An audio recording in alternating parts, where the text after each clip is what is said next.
Ladies and gentlemen, boys and girls, guess what day it is? It is Tuesday, my friends. Mwah, good morning, I love you. Let's begin by noting that the season hath reset. Yet again, another march to Mythic is going to occur. You know, I don't know if I've ever actually marched to Mythic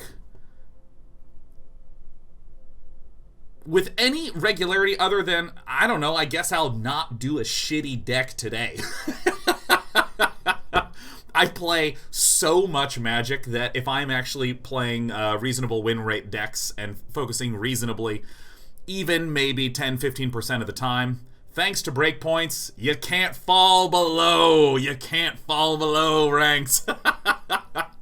Oh, dude, whew, what a relief. However, I think as many of you have been accustomed to, we can only play good decks for so long here. There's too many ideas that need exploration, experimentation, and of course, sensation. Let me first of all give a couple shout-outs. First of all, to Blue Sky Black Death, the greatest musical production duo that has ever lived. I've been listening to a lot of Blue Sky Black Death lately, and it's been great. Second of all, shout out to Eric, who runs all the hard parts of Day 9 TV and has been just really helping carry your pal Sean this past month. Thank you, Eric. Cheers to you. And of course, I'd like to give a shout out to the Age of Empires 2 community, who were incredibly encouraging, warm, and cheerful to have me stumbling like a drunken penguin through the multiplayer experience. So cheers to you. Some lukewarm coffee cheers to you, Age of Empires 2 community. The AoE 2 highlight reel on YouTube is great. Ah, yes, to our editor, Ed, who is just really, really good at doing funny and charming edits. I want to give a shout out to Ed as well for just doing a great, great job on all of those things. Hey, Holden Graham 18, welcome to the Day 9 TV community, Holden Graham, and thank you for 5 giftos. Ed the editor, that is awesome. Yeah, man, Ed's the best. Let's talk a little bit about what it is that I want to do today. This is the first deck that we're going to kick off with, because why not do wins? This deck, let me actually back up to a deck that we were playing previously. Did I delete it? Alright. Fuck it. Let me give the gist of this deck. This is a Sultai deck that actually uses the 3 colors pretty heavily. Often you will have maybe, let's say, a blue-black deck with a little bit of red for Nicol Bolas, or a blue-black deck with a little bit of white for some other 1 white mana cost planeswalker, you know, like a Teferi or something. But here, let me note that all the colors are being used a lot. We see the double black, triple blue, triple green, double black, double green. We also see almost all of our inexpensive cards require blue. We don't have any double blue, but having this many cards in the 2-drop slot require a single blue does make it kind of a heavy use. And interestingly enough, 29 lands. Wow, what is a deck with half the frickin' deck is lands? How does it win? What's the point of it? Let me give you the gist, and then I'll contrast it with a deck that I can't show you because I deleted it. Alright, first things first. What's the gist? Ramp, ramp, ramp, ramp, ramp, ramp, ramp, ramp. 4 Growth Spirals for ramp. 4 Urros for ramp. We also have 4 Cavalier of Thorns for ramp. There are many, many ways to peel extra cards out. We also have Nissa, who's a reasonable high end. One of the big reasons that Black is run is that Casualties of War is so often a 3 or 4 to 1. So often a 3 or 4 to 1 in terms of value, that it's just an incredibly effective thing to ramp up to. You're a little bit behind on the board, you kill a planeswalker, a creature, and a land. Or a planeswalker, an enchantment, or a land. Or a creature and an enchantment and a land, so on and so forth. Very, very high value. Now, the question is, how does this deck try to stay alive? How does this deck try to stay alive? Because if you're doing nothing but ramping, you know, Thought Erasure is a nice value card, but you have to be incredibly careful and incredibly thoughtful not to shoot yourself in the foot. Things like Nissa are not really an anti-aggro card. Because if the board has been built up and you play a Nissa, you have a single 3/3 blocker, and often you have an opponent with an Annex or some simple removal. It's not really that good at stopping things. So cleverly, this deck obviously has a little bit of basic delay with the Uro. But cleverly, this deck... I'm sorry, basic delay because it heals. But anyways, this deck cleverly puts in 4 Cavalier of Thorns, which is a 5/6 body for 5 mana. That is a good wall to slow things down. Polukranos is a very, very cute tech card. Polukranos I loved in Menguchi's list.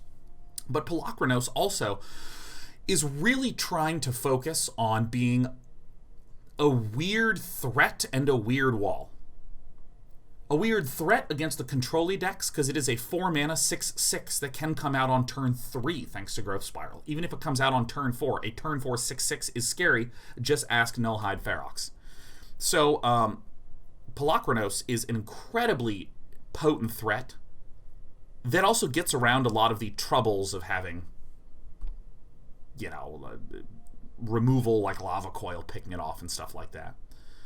Polukranos is also very good at doing some 2-for-1 business with the fight effect, where Polukranos fights another target creature. You can do things like block, and then a Polukranos fight another creature to be able to cause it to trade with the creature you fought with, but then negate the blocking on the other side. In terms of the rest of the low end, there's triple Aether Gust, because if we think about it, there's really not terrifically much aggro that is not red or green. It's like Gruul, Mono Red, Rakdos aggro, which is honestly mostly black and mostly about pinging, and we're just trying to out-heal and then get to something like Casualties of War, and Polukranos is very, very, very good against those decks. Because, let me just note, why is Polukranos so good against a lot of those sacrifice decks that have cats as blockers?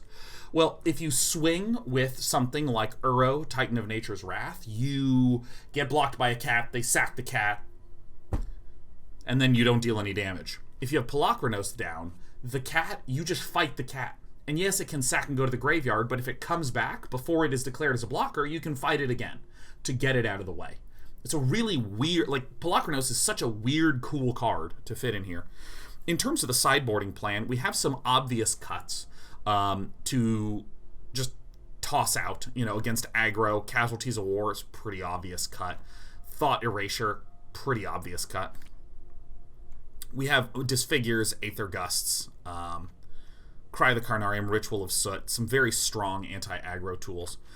In terms of the anti-control, some of my favorite cards in here. Yep, Thought Distortion, you see right here. Just get all that garbage out of there. But then also a pair of Mystical Disputes, the Negate, the Disdainful Stroke, some of the usual all-stars. We also have some epic downfalls for the ability to exile some of the more pesky creatures.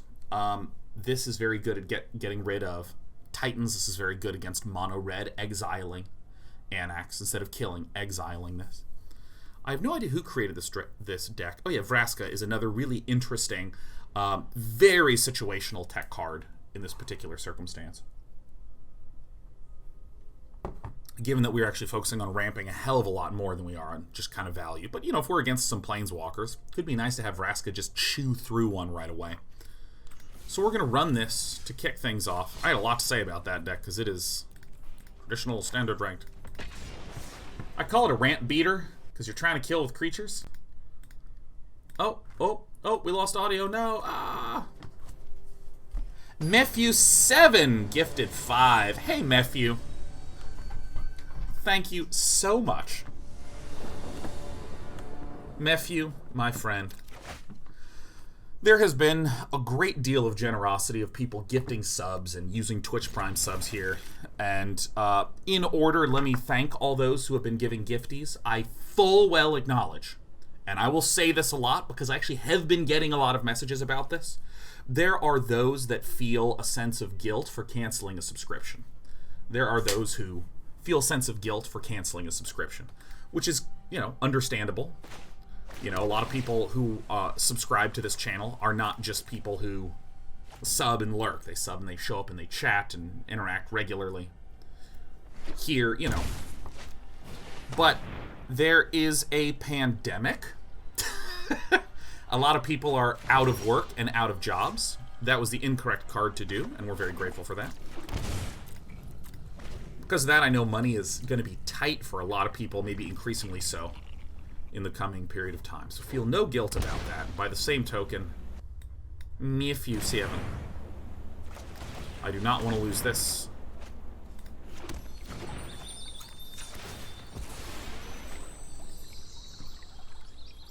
Let's get that black one out. Bam!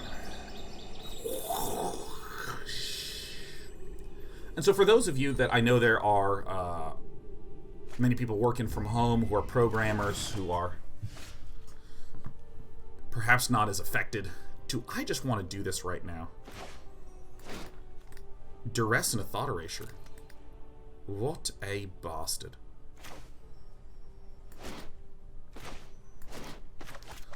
Let me just go ahead and show you what you got.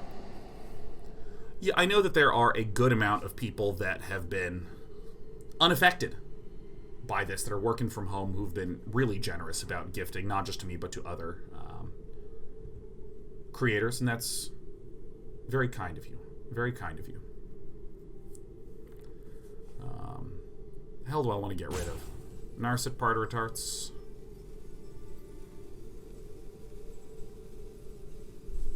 I'm going to go ahead and nix the Narset. Overgrown Tomb is a good one to get. Is Cardboard Live on? It is on. Let me just do a quick refresh in case it's not showing up properly. And now there's also the other one, which is Twitch Prime. And let me just say, hey, dude. Any Twitch Prime is helpful, and it's free to you. It's free. It's free! It's free! Yeah, let me tell you something. I say this with no shame at all. If you're using Amazon Prime and you ain't using your Twitch Prime, ooh, boy. Me and all the streamy folk are very, very, very happy that people are using that sweet, sweet Twitch Prime. If it's land Nicol Bolas, we are in a little bit of a pain. We're in a little bit of a pain. Esper Bowl. So JTS is me gifting fives and nah cat dad. Will bend to my will. I think I gotta get rid of this one, as much as that sucks. Nah cat dad. Gifted 25 Aronis. Which cannot protect itself.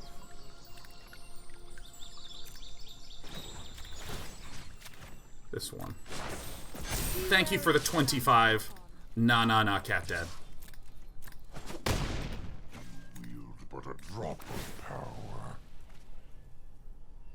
Is there a difference between how much I earn versus regular subs or prime subs? No, it is identical. Identical. Let me go ahead and do the ever infamous turn it off and turn it on again. Let me close Cardboard Live. Let me go to my extensions. Let me disable it. Let me save this. Okay, let's... Let me deactivate. Then let me Cardboard Live on again.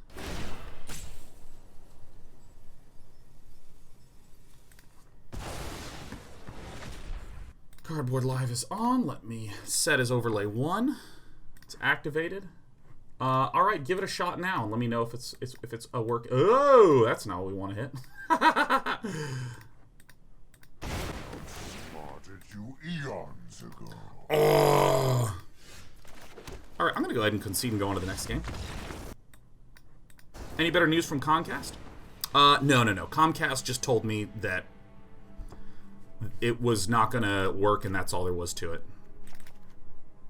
Almost verbatim. Isn't that spectacular? Almost verbatim, they said, look, it's coronavirus. There's nothing we can do. The best advice we can give you is to wait it out. That could have been a low-level employee who was just being hired in the midst of everything being variously terrible. But still, it is not a positive or encouraging thing to hear.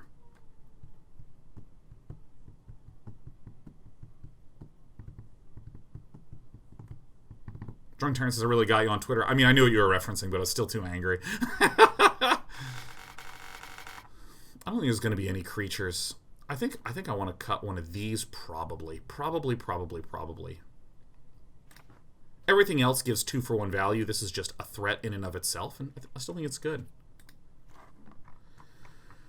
So I've been seeing more gifties coming in. Nana Cat Out with 25. Addy ain't got no daddy gifted a singleton to Wolfman Jack 21. Thank you all very kindly. That'll do, pig.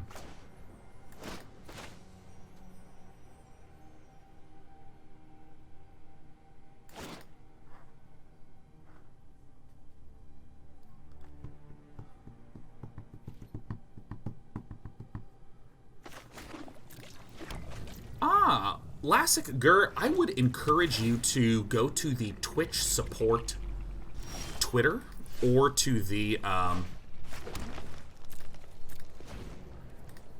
encourage you to go to the Twitch support Twitter or Twitch support subreddits, various things like that. I know. That's fine. Just get rid of anything you want, because I'm going to be rampus-bampusing soon. Totally fine by me.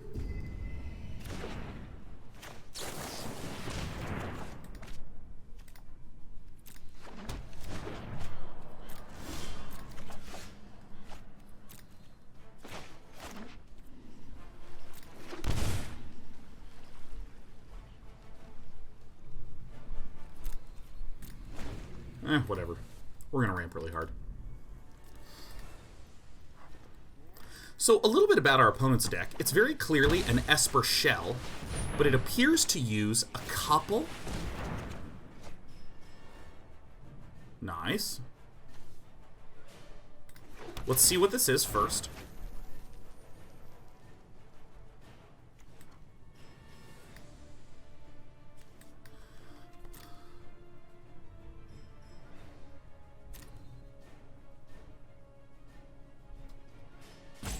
Yeah, I think that this is better, because then I can do this, place this thing down, Teferi lands, could draw. You'll thank me later. Lupercall 5,000 bits says, just want to toss some love your way, really need the streams this week for some pleasant distraction. Had to say the last goodbye to my pup of 14 years on Sunday and a bit of a mess. Oh my god. Oh, Lupercall. That's terrible, terrible news. I am so sorry. A land and a planeswalker. I will kill this Teferi in your support.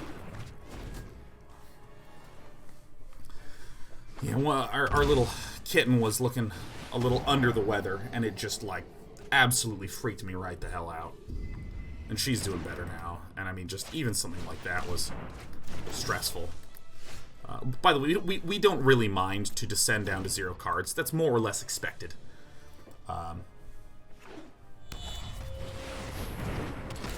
Well, that actually is really bad. I'll do it like that. Elder Spell's kind of irrelevant. Doesn't really affect us too much. We expect a Nicol Bolas to be coming up on this turn. Okay. Maybe not.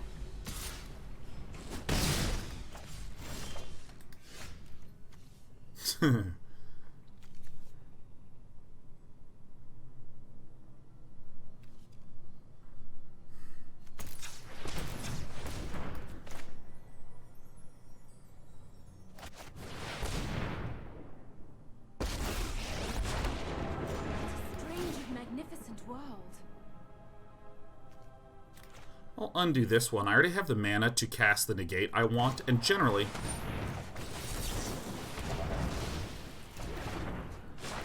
I want to be turning lands that I can't double mana with. I want to be turning those into creatures. Because, like, if I tap a forest for 2 mana, then turn into a creature, I can then untap it again.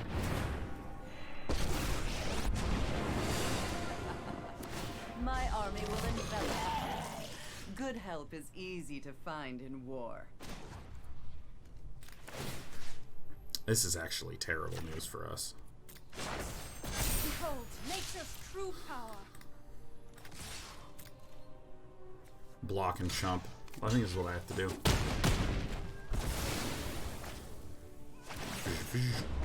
Waste not want. They were allowed to servant anyway. I think maybe I should have countered the Teferi. I don't know. I think I maybe am playing this out wrong. This is basically an Esper deck that splashes for Nicol Bolas, and by putting in so many Planeswalkers, interplanar beacons can be run for the life gain and stuff like this. So this is probably going to be zombie and kill. We're looking relatively dead here.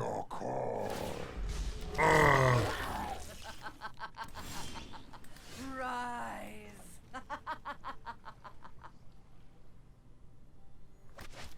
It's not the best. Land, creature, planeswalker, creature, land, planeswalker.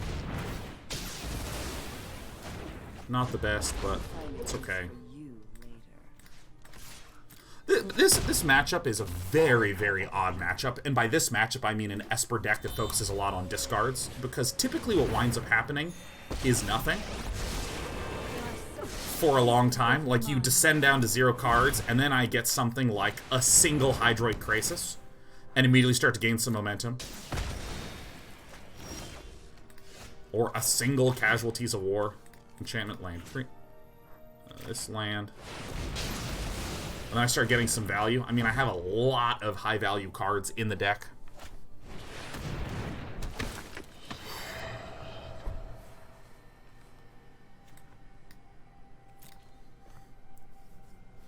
It's pretty obvious way to do it. My opponent takes a card that they cannot cast right now, which is good. That is like the ideal card. And that is the ideal tap for that ideal card. Woo!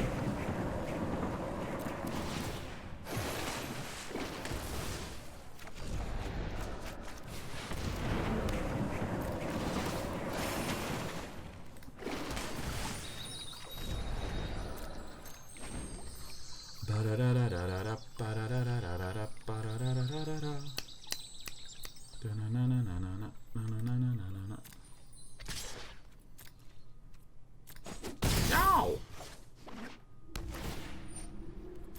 That was a really, I think, key Atris maneuver to encourage our opponent to take the Nicol Bolas. Yeah, it does not actually matter. Yeah, with no red mana, thanks to Casualties of Wars. Opponent playing 4 color. I would call it 3.5 color, Jules. Because the idea is, hey, if I am running Esper Planeswalkers, Interplanar Beacon seems kind of like an appealing card to have anyways.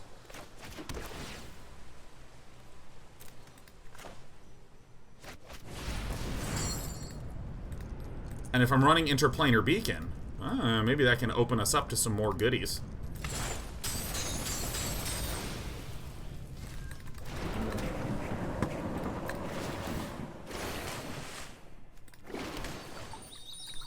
Again, what I like about this kind of ramp deck is it makes sense. I kind of like dump my whole hand out, and then I start to kind of grow back up by using things like Uro for card draw, by using things like... that hurts a bit, because now when I attack I can't draw. Hydroid Krasis to draw, Uro to draw, things like this. Oh my god, this bastard. This is actually the worst run out.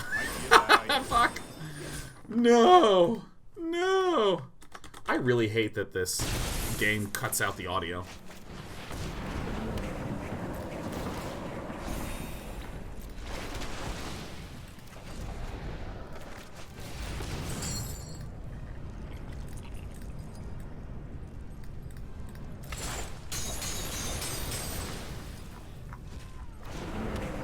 Bastards. By the way, we are definitely doing some mono white or white splash red enchantmentage. Let's try No. By the way, this deck does not have a lot of cards that do shit. It has, like, these discard thingies. It's really like Nicol Bolas is the big one.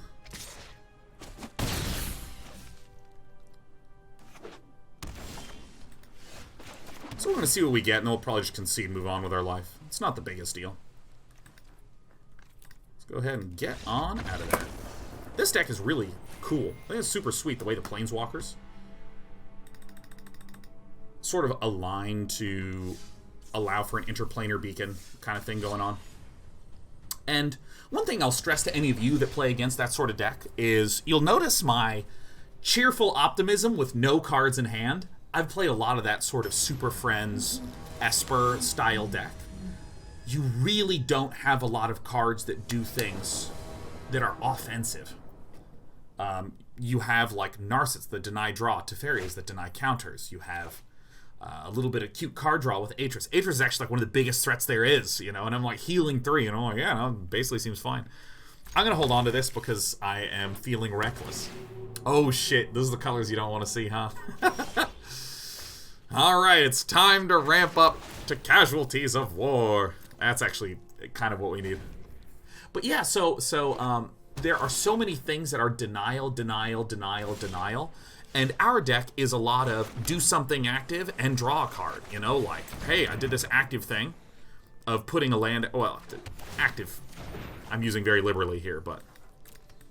Hey, I'm doing this very helpful for me thing. I'm, like, playing an extra card. Drawing an extra card. I'm growing things and redrawing. There's a lot of extra, like, redraw potential with tons and tons and tons of these cards. So what I will do is I will play this. I will activate this for a forêt.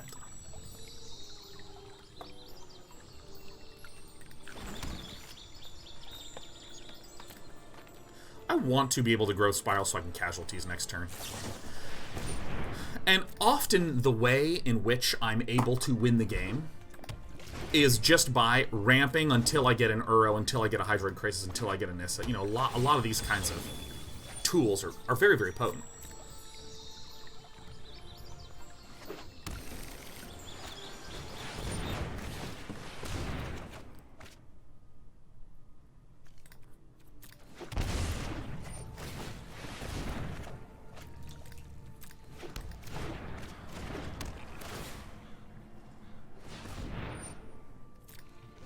We really want Cuts Me to draw.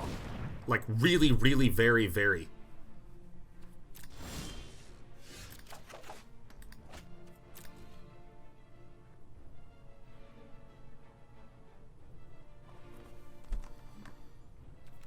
Ah, well, all right.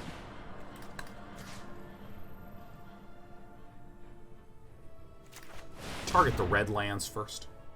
We see 4 sources of blue, 2 sources of red, 3 sources of green. Hitting our opponent's red will probably constrict them the most here.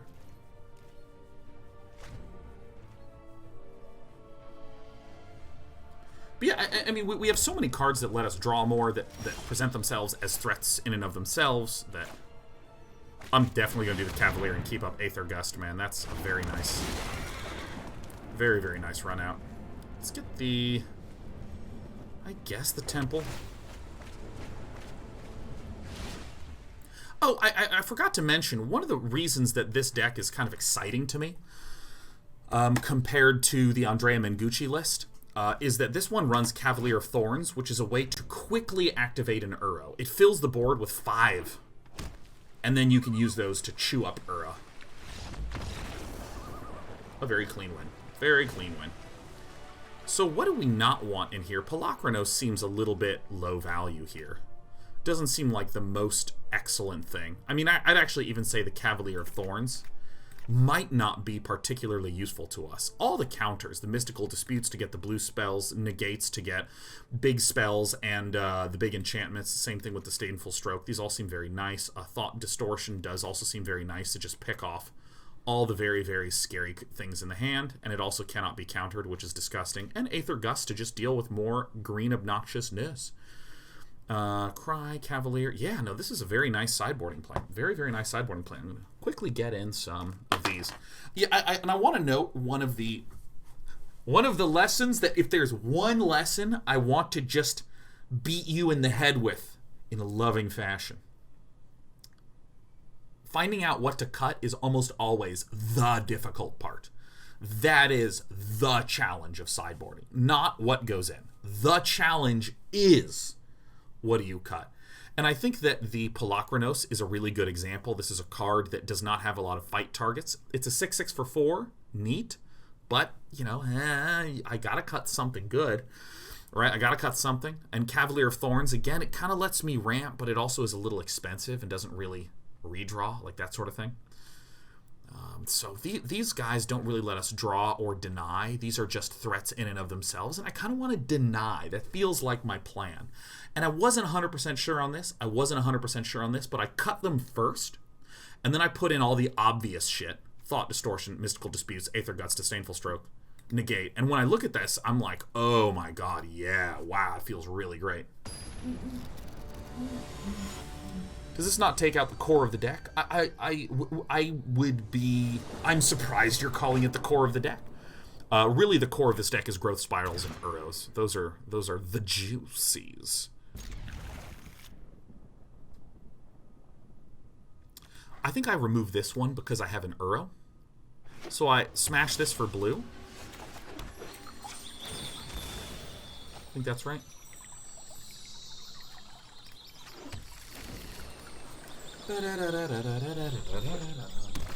Get in that water.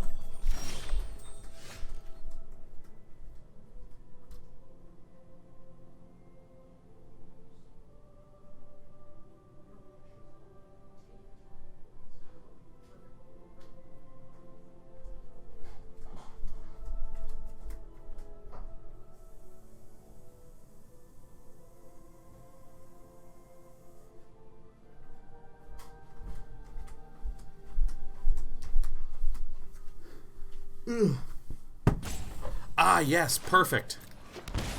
Show me what you got. Aether Gust, Uro, Thassa's Intervention. What do we want to actually get rid of? I think the best one to get rid of is the Uro. That is a nasty little card to have. Oh, that's a nasty card.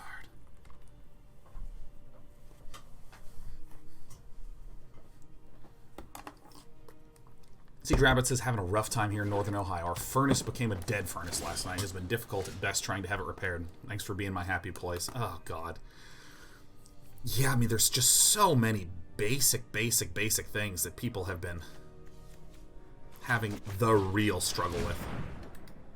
This can get facetly intervented. Anything you want to remove is fine.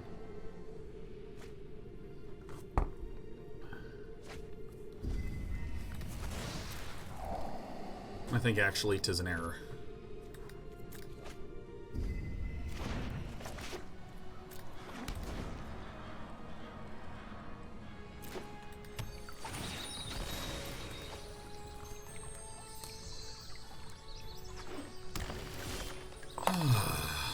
Alright, so we are going to... I think I do want to crack this. I think I'm going to want the blue, because we're going to have a lot of counter spells here.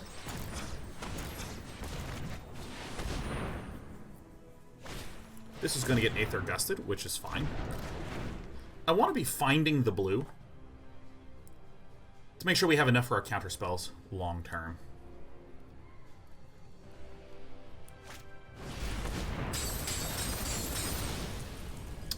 I must have had an off by one counting error, because I thought that that could not be done this turn. Well, my bad.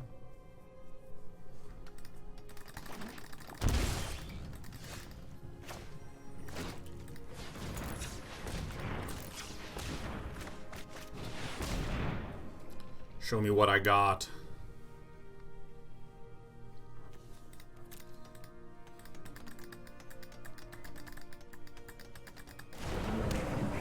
Oh, drawn cards, feeding the bards.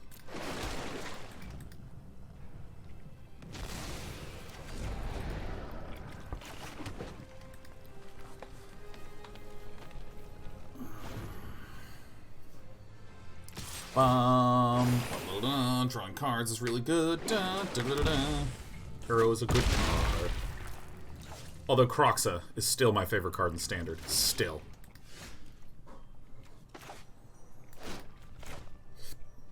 Show me what you got.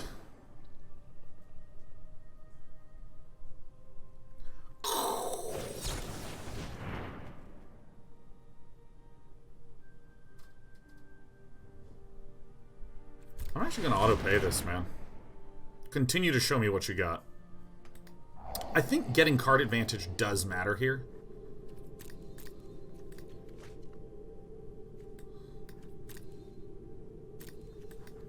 No! I tried to drag it, but I didn't drag it far enough. Ah! Zyant, ho ho, happy 69 months. Nice. Nice. Oh. Zyant has been a while, I was poor. Ban Rainer says, it's 4 weeks until my baby girl is due. Having a baby can be pretty stressful and crazy on its own. But during Corona Apocalypse, oof, dude, well, I gotta be honest with you, I think you're hitting it at just the right time. 1, 2, 3, 4, 5. Then I'd have 1, 2. Okay. Who wants to make you risky? No counter one time? It's not that surprising if our opponent does have a counter. I'm going to just concede. Move on to the next one. I feel like you're getting it, like, the sooner the baby, the better. I feel like 2 months' time is when it's going to be quite scary. I still think our sideboarding plan is pretty great.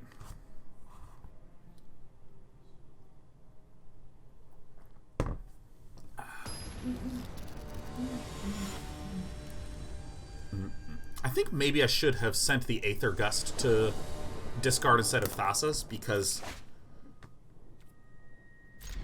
Oh, this is a good hand. Oh, this is a good hand. Oh my god. Oh my god, this is a very good hand. Oh my god. Oh my god, that is a very good hand. Okay.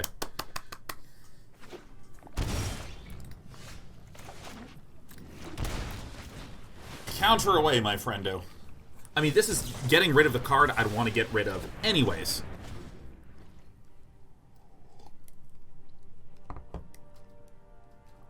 Ben Reese says, I actually have a friend who tested positive for COVID-19 that just had a baby a few weeks ago. Man. What a beating. What a beating, man.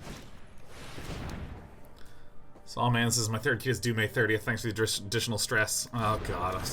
I'm sorry. I'm sorry. I was trying to be encouraging to one person. I stressed another.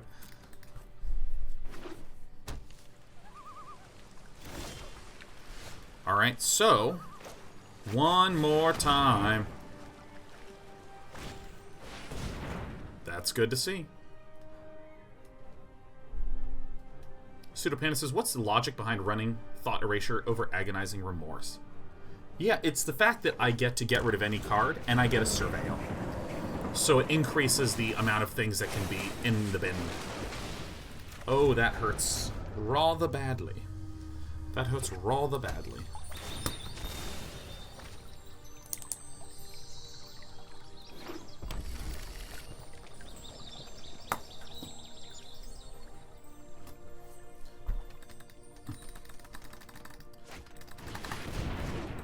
Ah, fucking fuck. Hey, that's kind of helpful. Alright. Please, I insist. Show me what you got.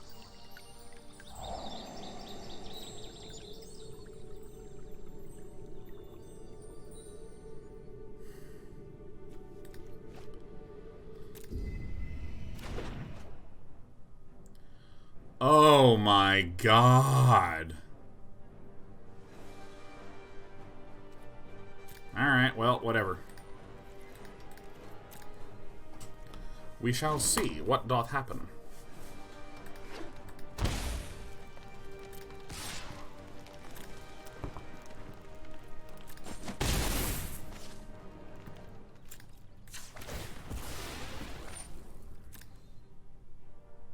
Maybe it's better for me to actually just wait, but... because that thing gets shuffled. That's why I was oohing and eyeing and being in agony in general. Good. That's actually a better outcome.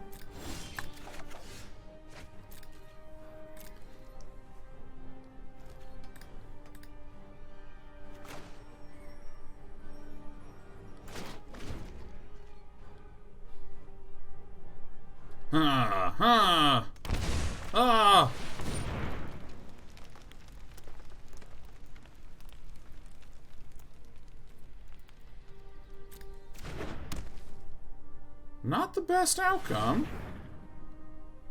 I'll be honest, it's not the best one. Sometimes you whiff on land a little bit, and that's okay. It's okay to whiff on land a little bit.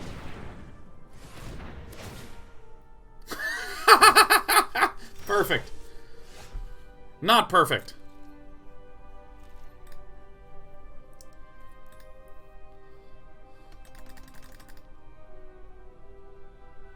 Alright, our opening hand that was godlike just really whiffed on the land for a few too many turns. The deck is 29 lands, so I'm not too brokenhearted if this actually truly does just whiff hard.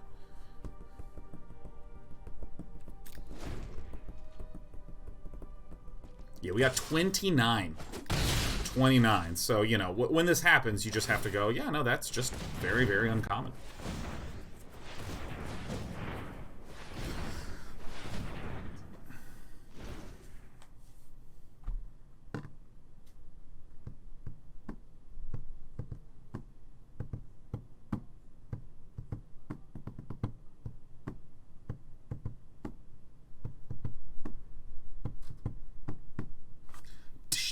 I always have that song stuck in my head. Resolve it. Big love, Dynamic. Big love back to all of you. You know, I will say the... Holy... Fuck. Dude.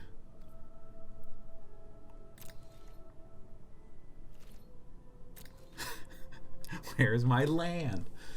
With all the insanity that's been going on in the last month, you have been so wonderful. I love you guys very, very much. I really do. I think it cannot be overstated how important you are to my life and how important you are to the other streamers' lives that you show up to.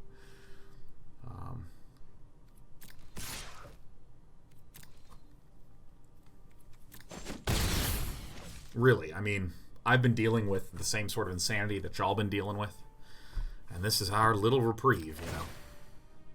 Me and the family get a nice, constant, calm thing.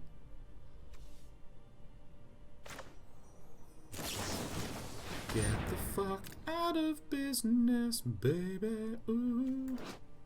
Oh, that's already on the stack. Okay, well, whatever.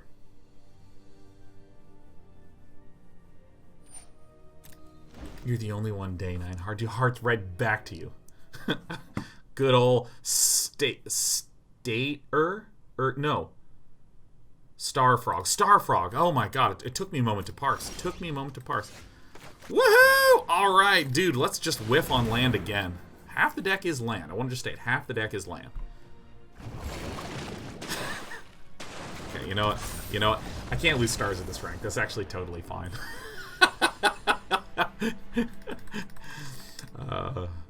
So we have lost these two best of threes, and the first loss I actually feel like was very normal, and I actually think that our opponent barely won, despite how it looks to have no cards in hand.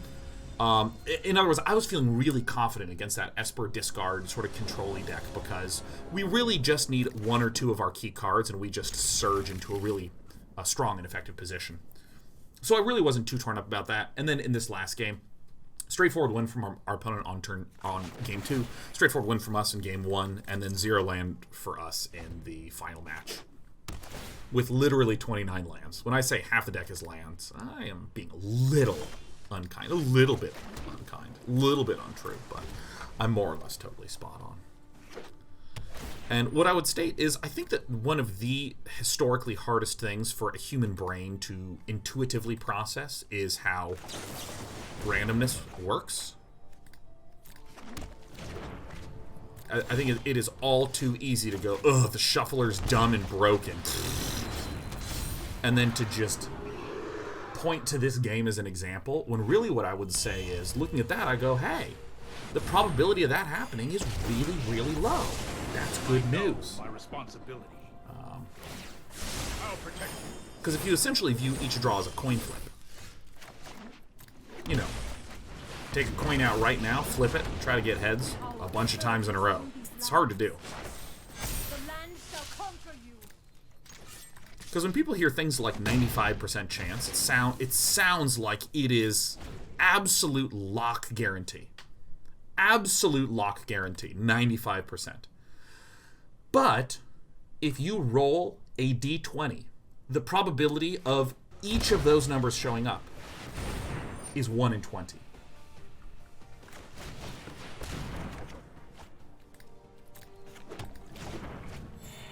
So if you roll a 17, there's a 95% chance to not get a 17. Alright, we have a Polukranos. But I think it's pretty clear that the play here is to smash the face and then to make a huge Krasis.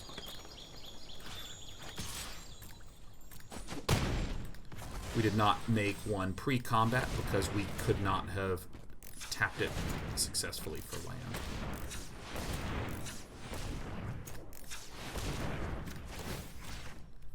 So right now we have 11 mana.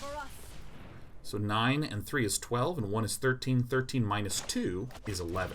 5, 5, 1, go. This is what I mean by this deck. Well, I was saying this earlier. Your deck descends to 0 cards. Or your hand descends to 0 cards and then starts to grow very rapidly. Hydroid Krasis does it. Uro does it. A lot of the redraws do it. Casualties of War is another sort of N for 1. So Polukranos we probably don't need. Aether Gust we probably don't need. And Cavalier of Thorns we might not need. But I'm going to preemptively cut them. We don't need Aether Gust because there's no red or green that we've seen. Right? We thus far have seen just the red mana source. We haven't seen anything red, so we assume that it's probably going to be a nickel bolus. Disdainful Stroke, Negate, Mystic Disputes come in. Thought Distortion comes in. Vraska, very good against those Planeswalkers. I'm expecting a lot of discards, so I actually think the Cavalier of Thorns as a potential graveyard filler for Uro and things like that are going to be another nice one. I want to get my pillow so I have more comfortable butt. Comfortable butt.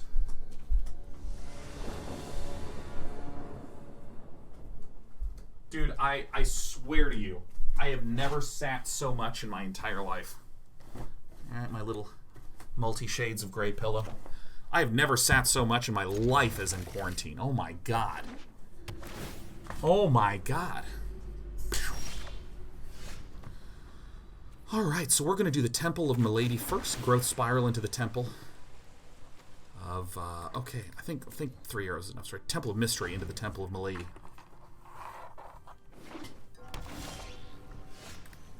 Alright, so we're going to do it in this order.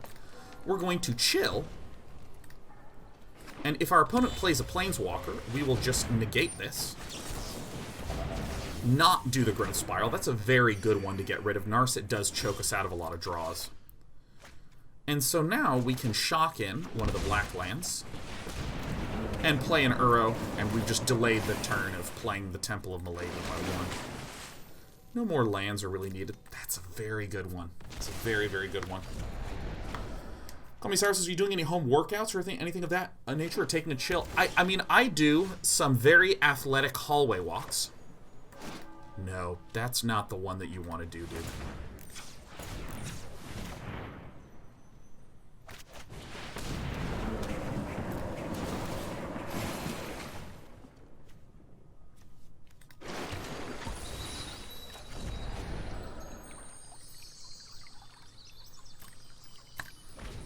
It's not the one that you want to do.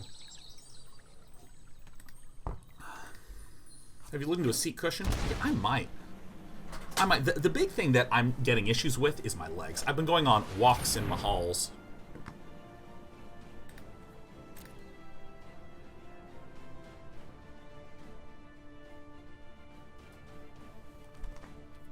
Did I miss on clicking a land?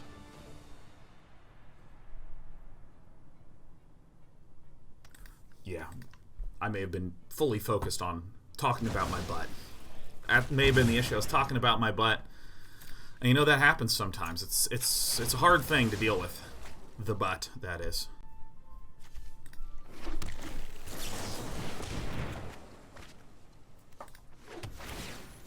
Oh my god. Oh my god. Thank you. Oh. Wait, careful, careful, careful. You're pouring it right over the router.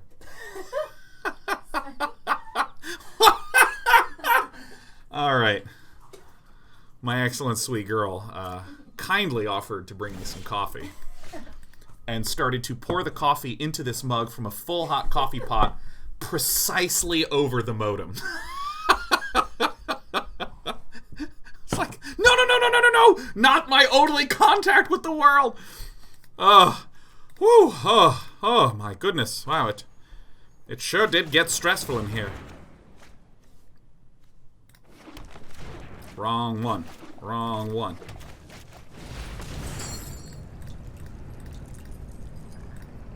By the way, this is, again, what I mean descending down to 0 cards in the hand, and then it explodes. She's a Comcast spy. Comcast, if Comcast came and poured coffee into my computer, Comcast would say something like, well, the best thing to do is just to wait it out. You just wait out the coffee that's in your computer, and, you know, that's the only thing we can do. This is... Nicol Bolas is a fascinating card. I actually think that it's an extremely fair card. You know what? I am going to shock this in, because I have way too much life. Black and blue, blue. And then this green and this green. We will not fail.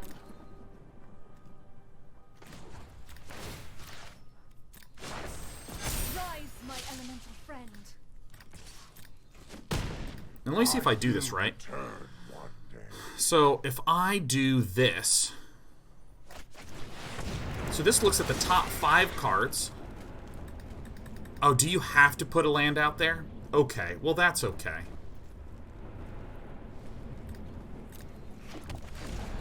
If I didn't have to put a land out there, all 5 would go to the bin and then I could cast a Uro.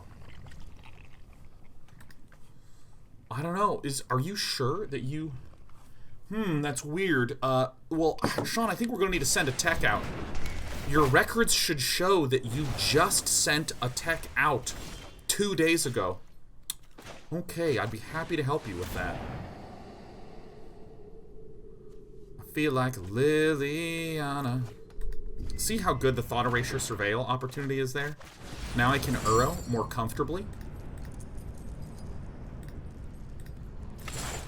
I keep the Thought Distortion, because if at any point this Cavalier of Thorns dies, I can put the Thought Distortion on the top of the deck. I think I would rather hit my opponent with a black-blue land. That feels a lot more like justice. Okay.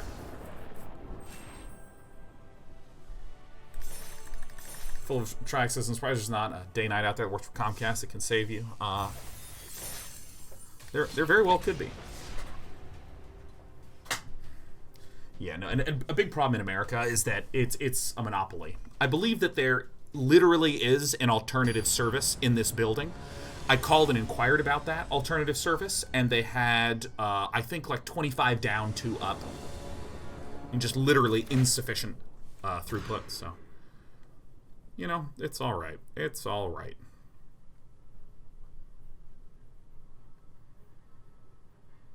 Gayest Gamer says, I feel so blessed compared to the Americans. I've never once had a problem with my internet cutting out that wasn't a proper outage.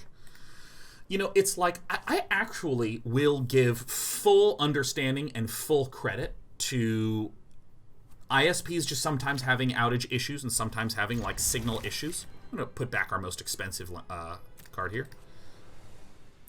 Outages happen.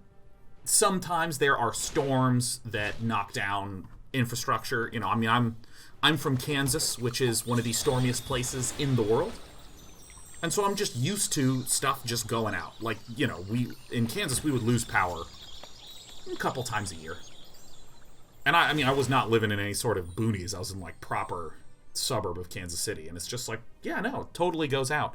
But when the internet is struggling because Comcast did not provide the proper infrastructure for what they were selling. As an example, let's say I run a taxi service, and I say something like, we can service up to 10 simultaneous cabs if you know, are paying to subscribe to our on-demand taxi service. And then I say, all right, I need all 10. And they go, well, you and some other people are all asking for all 10 at once, so we can't give you that. why are you saying that you can provide that many? You know? If you offered 10 cabs simultaneous and you had 3 customers, that would imply to me that you have 30 cabs. Or, if you want to be more... If you want to be more accurate, you might say something like, we can have up to 10 cabs, but we need notice. That would imply to me that you can offer that capacity, but that you need notice. Like, by the way, in this situation, I think that the ramp is far more critical than the Thought Erasure here. I say this because it is possible to do double actions in future turns, like Thought Erasure and Aether Gust. And really, I want to save the Aether Gust for the turn right when ZZZ Nem is going to be slamming down the Fires of Invention, so on and so forth.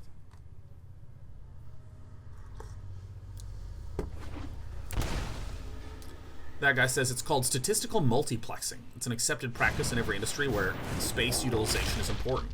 Like restaurants don't have enough chairs to satisfy 100% of demands all the time, just, you know, a significant proportion of the time. Yeah, no, I on one hand, I fully recognize that.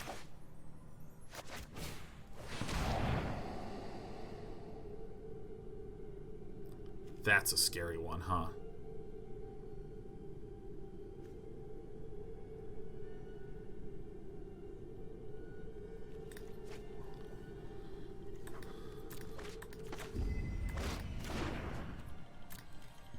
While I fully recognize that sort of thing, there's just been so many scandalous things that have happened with internet service providers in America for a long time.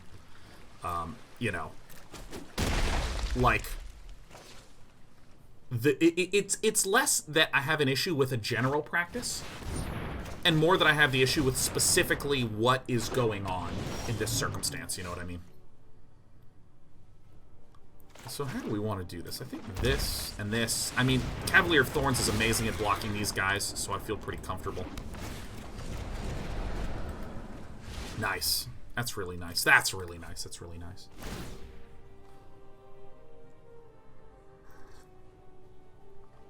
Go back to Kansas City, get Google Fiber. Yeah, dream of mine.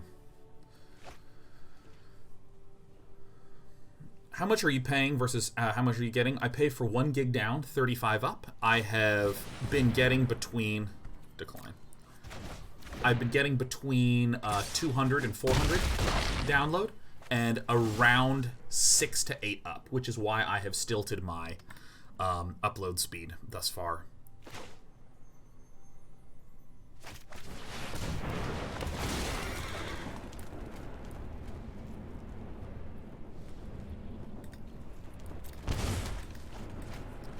Now, what is the better option for me here? Is it to... I think it's better to Thought Erasure here. And I'll explain my reasoning once I pick something and send it to hell.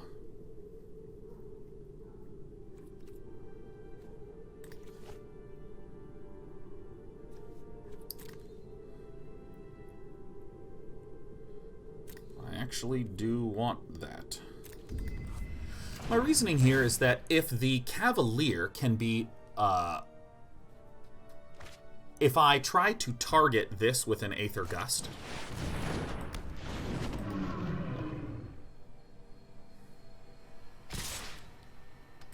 c'est parfait.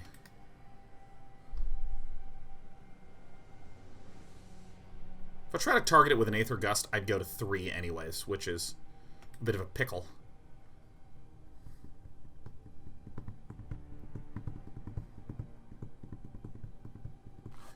Yeah, and again, I don't mind the idea of there being struggles or issues with various internet things, but it's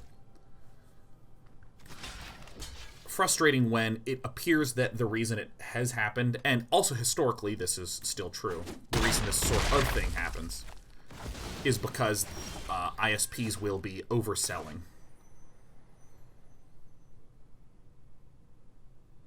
Okay, this does say then. Nice. They've been overselling the amount of bandwidth that they can provide for years, and so I still get internet slowdowns at home long before. Whoa, long before any of the coronavirus issues were happening.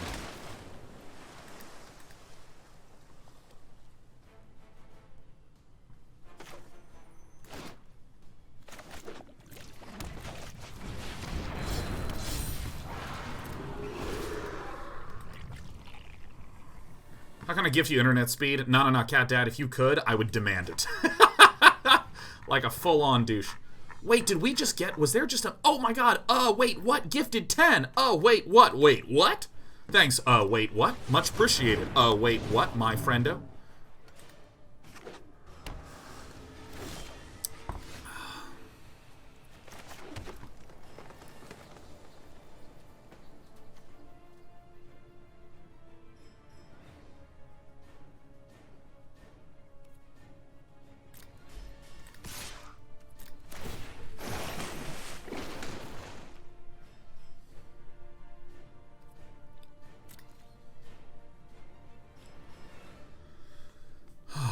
I can give you internet speed, but you'll need to move. I was gonna be moving. And a big reason was Comcast.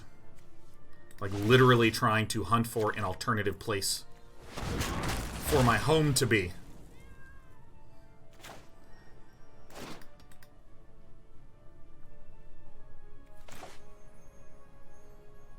I think this is a reasonable choice here. Just get the extra blocker up.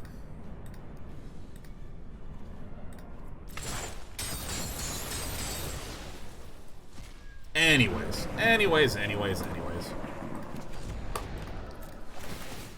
This is why I was calling this deck a Rampbeater deck. Kind of eliminate all your cards and start growing because you got so much stuff in the graveyard. It was great.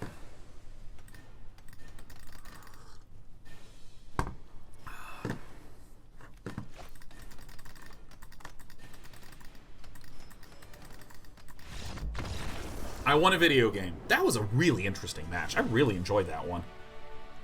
Okay, so what do we want to get rid of? Aether Gusts are good here. Cavalier of Thorns also seem pretty good. This is actually a very tricky sideboarding thing. We're going to need to go fast, I think. Polukranos is the least awesome of them all. The Aether Gusts are very good. I think the Mystic Disputes are also very good. Each one of these seem very good. Thought Distortion seems bad in this matchup. I think that's the one that I can get out. These are more of a long-term card. I think this is a reasonable one to get rid of. Same with, actually, Nissa, who shakes the world. Almost every single thing that my opponent plays can deal with these ones pretty reasonably. It's when I start getting big creatures, removing and delaying. I think this is a smart plan. Actually, maybe if I cut Nissa and put in Polukranos.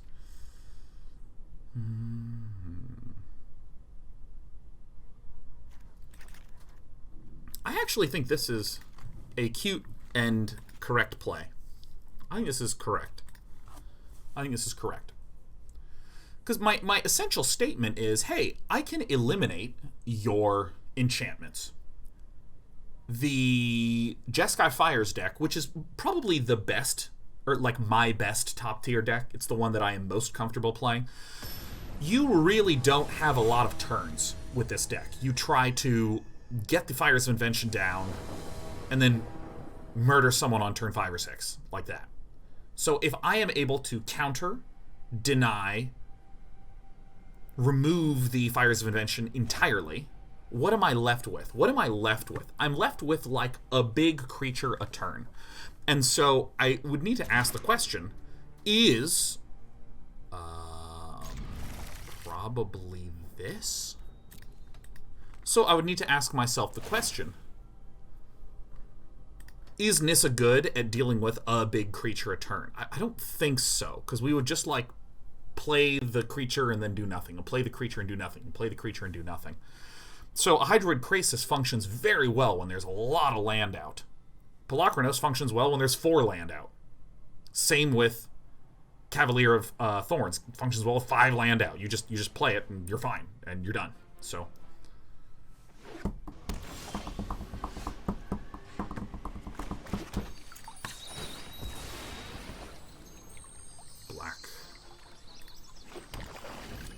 I'm actually really happy with this sideboarding.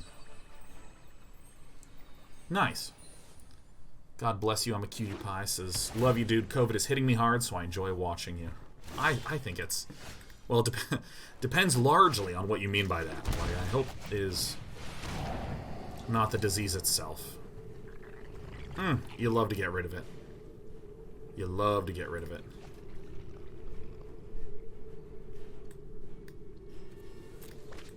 Love to get rid of it.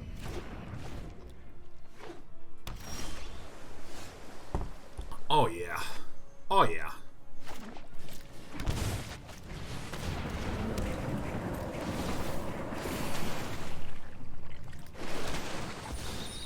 And we're gonna pass this through. Death Knell says huge layoffs at my company. Ugh. I mean, this is one of these. I think the world is gonna have to change. Okay. Well, that's a good one to get off the top. Now, the world is going to need to change massively. Alright, how full is the bin, huh?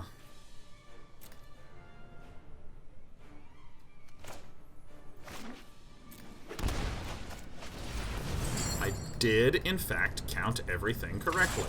Nice.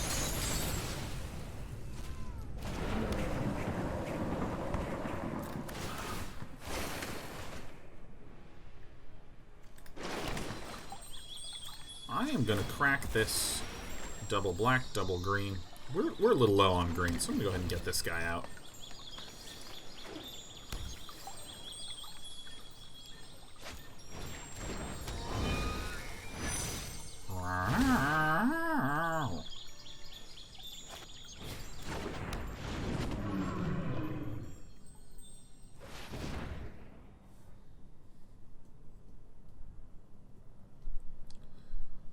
We are going to do the contribution that we can and that we know how to do here.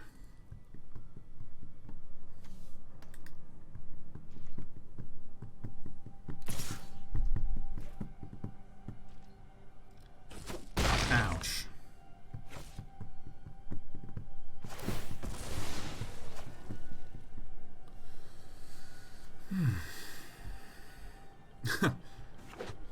Gamer says, I don't go outside right now, my OCD's fine. Nanana Cat Dad says, I feel for all my fellow brothers and sisters with OCD, hard time for us. Yeah, I mean, there is... I think that this is actually correct. I play this out, I shock this, and ensure that a blue source is open.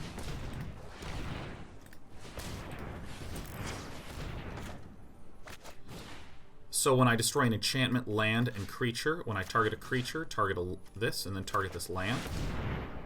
Then when I swing with this, if I get another land of any untapped quality, I have the availability for an Aether Gust. Yeah.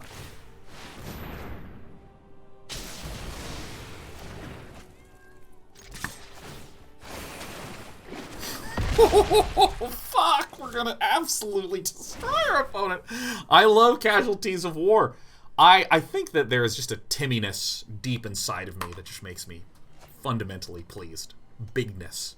That's why I like playing Warlock in Dota. Just nowhere near my best hero. Talon Dragon, 108 months in a row. Says J years of subbing. Woohoo! It's definitely something times 9 years of subbing. Let's see, what is that times 9? 90 would be 10, and then another 18 would be a pair. So that's, is that a dozen? Is that a dozen 9s worth of months? Is that a dozen 9s? I feel like a bad person.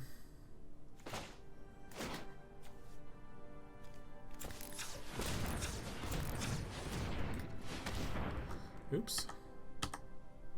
9 times 12 indeed. Look at the way that Day 9 does the basic mathematics. He is so cool. Always shoot the land that the opponent has the least of. The least white sources. I'm gonna kill it.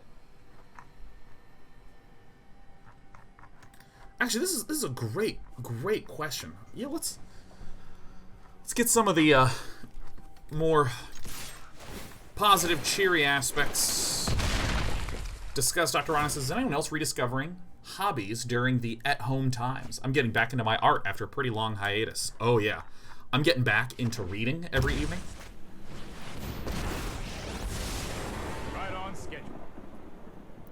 One of the only ones that could have saved his booty. Time. Oh, I've done the hero thing. Need a 9-year subscriber badge. We will be the only channel that needs that. Ooh, you came up a turn late. Okay, so let's play out this. Alright, let's do this one first. Let's see what's here. Show me what's there. Oh, that's an absolute filthy one to get. Let's put this in the bin. We don't want to try to keep any counters up because this denies any of that.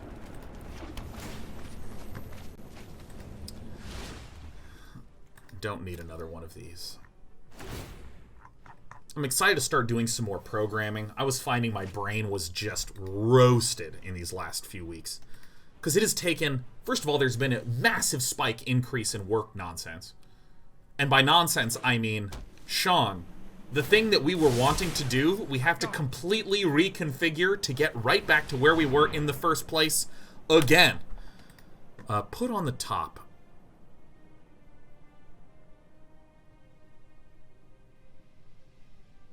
One, two, three, four, five, six, seven, eight. Doesn't seem necessary here.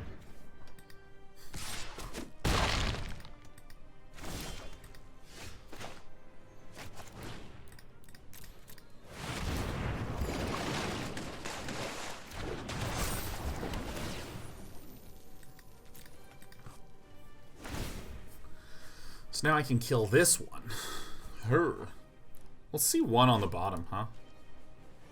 I don't really know what's good. Shua. No, I am not making this up as I go. No! Oh my god, no! Alright, let's crack this to get out some other land. Polukranos is actually really good here. And I say actually because I'm like real happy with our sideboarding choices.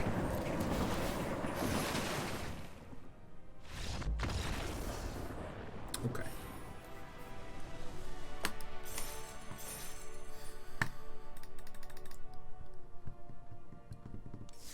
Yeah, and I mean, like, everything that I already know how to do, like go to the grocery store, suddenly is like a grueling planning exercise, you know? So, man, I have not wanted to do, like, any coding fun, any self-improvement fun, any long-term let's make Sean a better person fun, just like grind through a really long day, now watch television.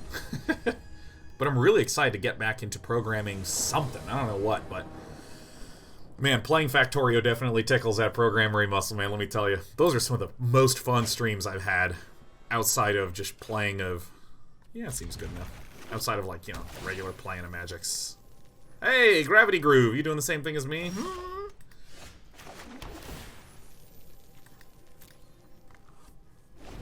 Risky says, hey Sean, need a new chair. Remember you keep mentioning yours. What's the name? What's the make? A Herman Miller Air Ron. I probably should have kept the Krasis, huh? I feel like a sad person. No, I don't. I'm the best. I'm the best. I'm the absolute best. Hey! I know that deck!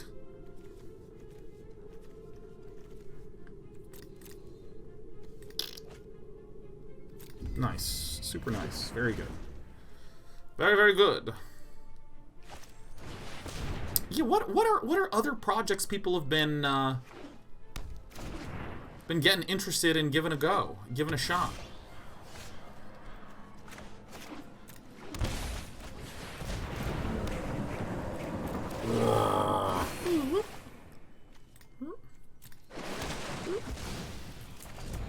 Been working on my book, De-Slizzle. Awesome. What kind of book is there?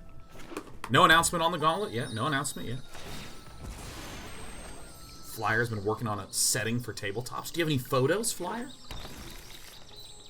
By the way, if this is... You know what? It's sharing time. It's time to become some share bears. Ooh, you'd love to see it, huh?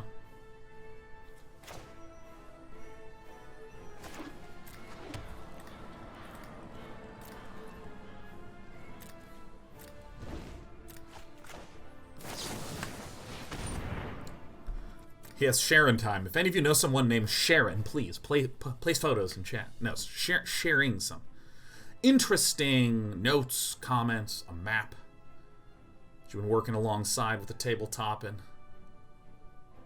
photographs of your code. If you want to take a photograph of your IDE.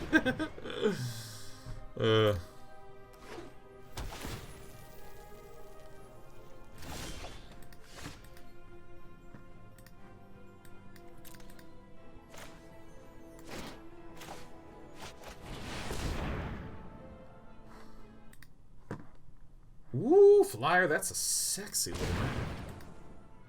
Yeah, why not? Is it going to be Uro? Titan of Dat Wrath?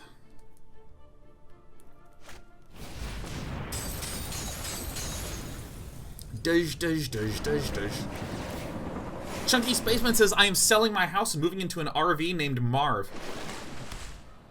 Oh, dude, my mom is, like, so into those, like, RV homes. Land and creature. Kill this and kill the blue source. Bang.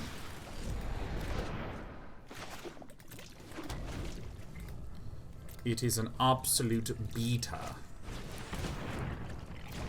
Gruff Spiral?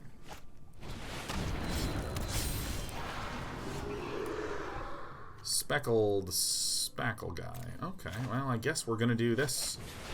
And get out in Ura.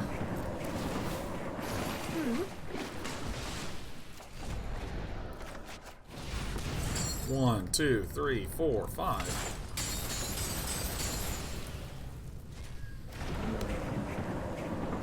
Let's break this into some chunks. Oh my god, a Casualties of War. Ow, ow, ooh, ooh.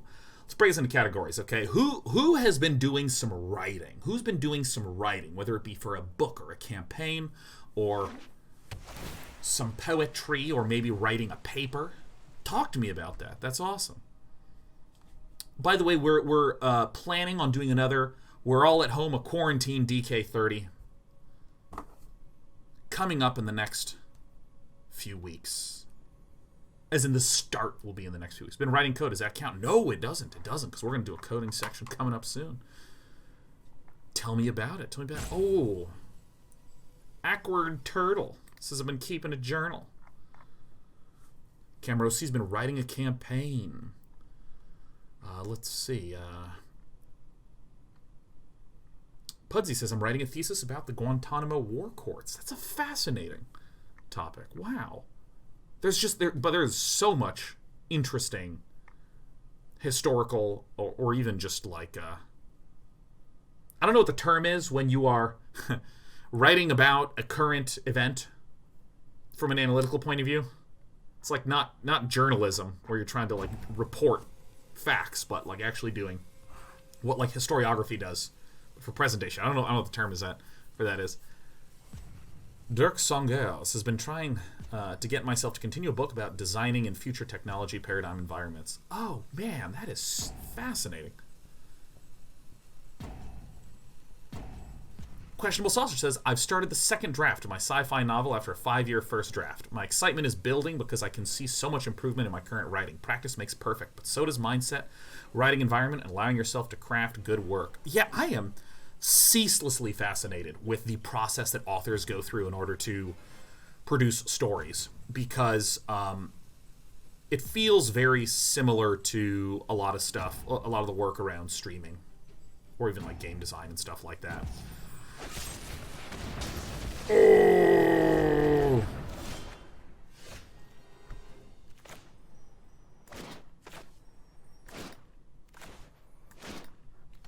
I don't actually think I care about taking a billion here. I think this is probably the best one, though, because we get this, and then we get the... There's more in the bin, but it's really prohibitive to... Because this requires you to exile, like, a shitload. Exile 6 other cards. This needs 5. And even though there are 5 others, there's only 1 blue here. So this is my logic. What fascinates me is the fact that when you are writing a story, you have freedom to pick anything that you want to go in. And so there's all these intersectional problems of like, okay, here is a sequence of events that I want to happen in the plot because I think this moment is cool and I think this moment is cool. Okay, who is the character that you want to experience that plot? Well, I don't know. There, you have the freedom to choose any character. How do you choose a character that matches that action? You know, you could have, you know, your typical snarky protagonist who is very wry and makes a lot of weird and unusual decisions. Is that actually the best character for this? Like hearing authors talk about what they do with characters and plot events are kind of hilarious, where they're just like, yeah, so I had character A and character B, and I realized it would be better if I actually took these 5 qualities from B and these 5 qualities from A and, like, swapped them. And then, like, I actually have A doing 2 of the things that B was doing, and I just sort, you know, you can mix and match pieces of characters in this way. So interesting. And this is where, like, the craft component is super critical. Not the, what's the cool, neat story that I want to tell? What's the art I want to create? But, like, okay, how do you actually break down what qualities any character you pick must have for this story? They must have these 6 qualities. And then, therefore, what is a compelling character working within that constraint? So interesting. And I don't write at all. Shade of Grey says, I'm a lawyer working from home as if nothing has changed. By the way, we have no 2-drops. We're going to mulligan this. I shouldn't say 2 drops. It should be like 2 mana plays. I'm going to go ahead and keep 6 and send this Krasis to the bottom. I think that's right. Turn 1, turn 2, turn 3.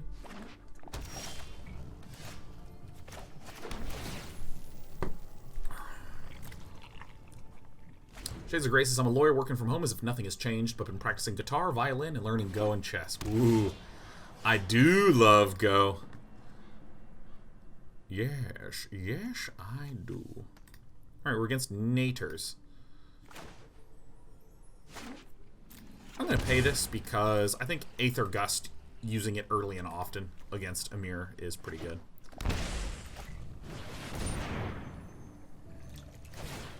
I'm going to do this because this is a very awkward card to make a choice about Aether Gust with.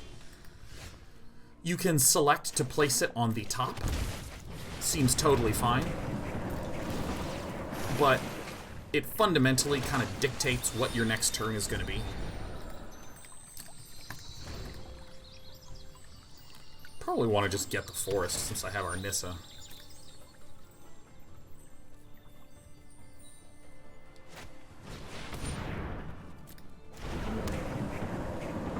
Shades of Grace says, my little gray kitty Waffles has been an excellent co-worker. Yes, my little...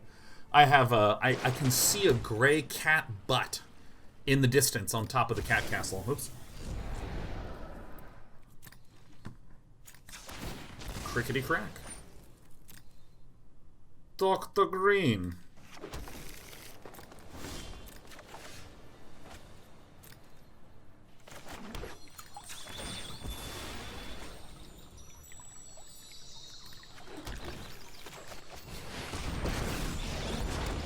Together, we will prevail. Temple of Malady. Harness the elements.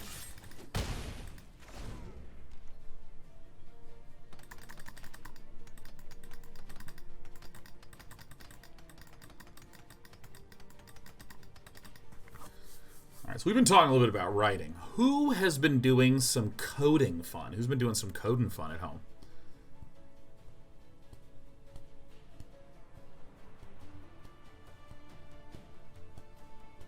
Oh my god, Palm Gloss.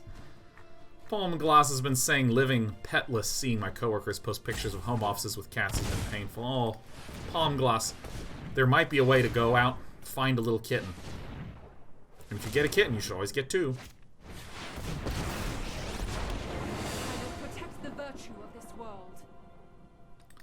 Ah, now this is an interesting pickle. How do I think the one that attacks, we should not block.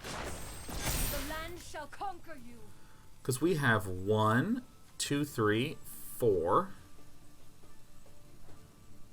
Ooh, shit. Farts. Well, now I need a black land, don't I? Never didn't have it.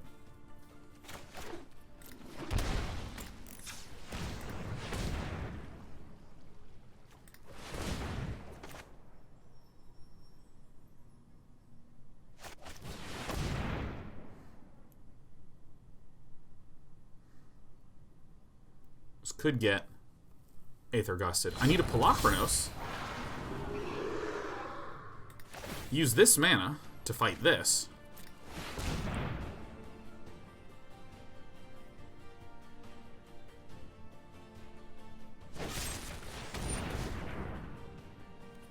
That's fine.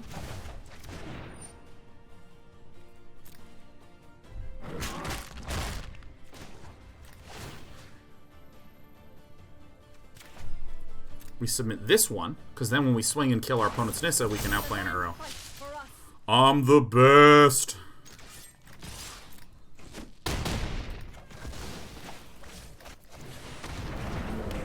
Wahoo! Yeah! Yes, let's come back and look at some coding projects. Oh, Adium of Ruin gifted 5. Thanks, Adium of Ruin. Thank you for supporting us fine folk here at Day 9 TV, bringing more humans into this. Firewire 167 has been working on 2 bots for Discord. One for playing D&D over text in Discord, which lets you roll, store characters, and look up info on all the 3.5 spells. And starting an MTG one so you can look up cards and have it post all the info and rulings about the cards into chat. Just doing both for my portfolio. Dude, yeah, I think tons of stuff like that is just grade A, primo, awesome fun.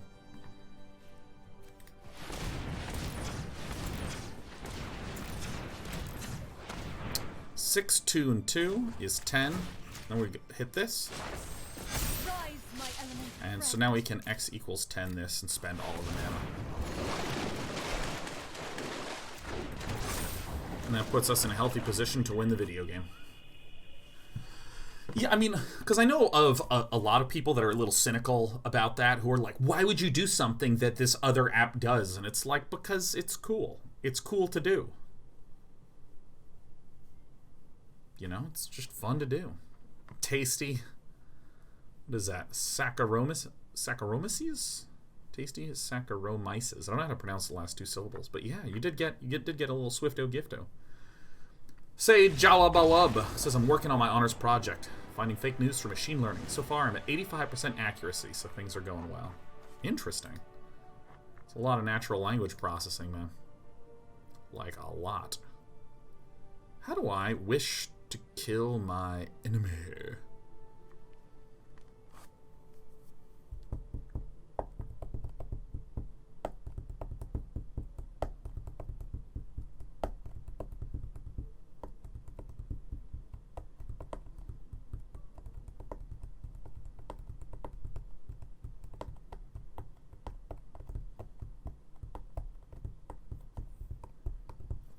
I have too many options.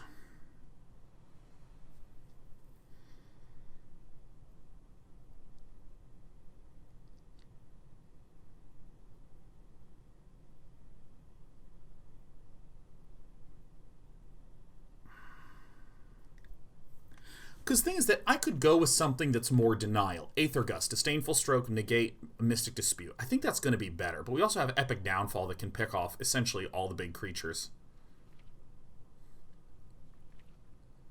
But if I, for instance, removed Polukranos and a lot of these Cavaliers of Thorns, then basically I am looking to deny and delay until I can get up my good old-fashioned Nissa. So I kind of lock down, and then I just get, like, a big beater on the field.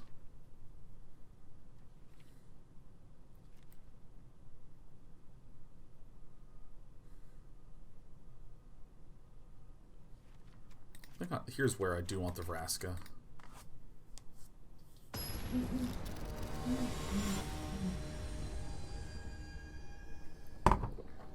Cat says, I'm working on a complete bioanalytics toolkit for work with some machine learning, lots of Go, plus Python, and trying out Rust as well. Yeah, dude, the tedium of writing a neural network architecture in Python, I actually really like tedium.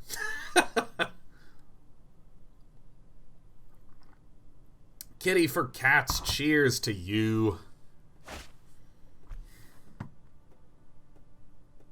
Good to see ya, Carolyn. Happy 101. Happy 101 monthos. Alright, now what is more important to me? Ramp or Thought Erasure? I really do think it's Rampus Bampus.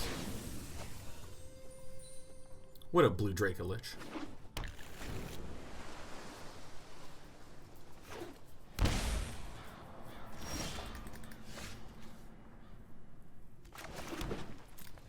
So this to me says my opponent is leaving up Aether Gust or counter mana. And we are actually totally okay with this getting countered, because if this gets countered, Naders has no more blue mana to be able to do much of anything with. Great. I want land. Thank you. Delaying Nissa a turn is a very good decision here.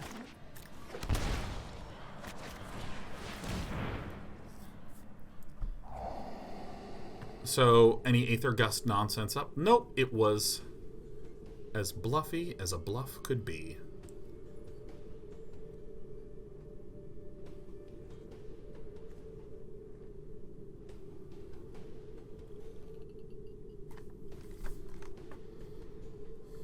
These are some big redraws, aren't they?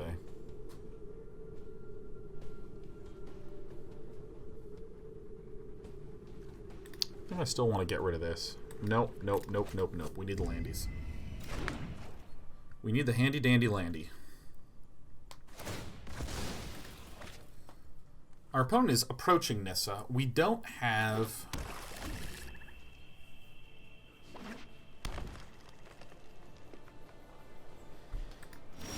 nothing. Oh, that is an absolute god draw.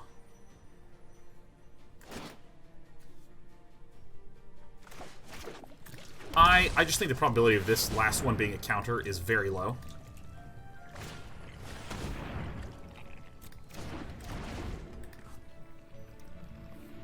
Well, fuck. Actually, I guess it makes sense if nothing gets played. Yeah, maybe that was dumb. Yeah, maybe that was dumb.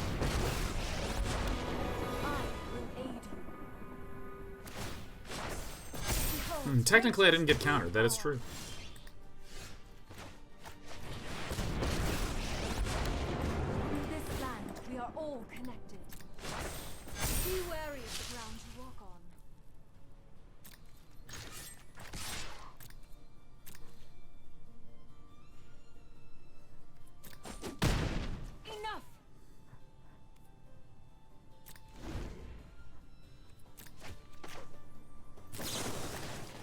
Get thee gone!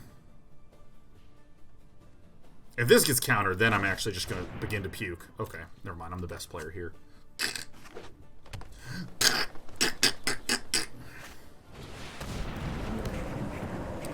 The reason we attacked is ideally, if we do attack, then what happens is Naders blocks.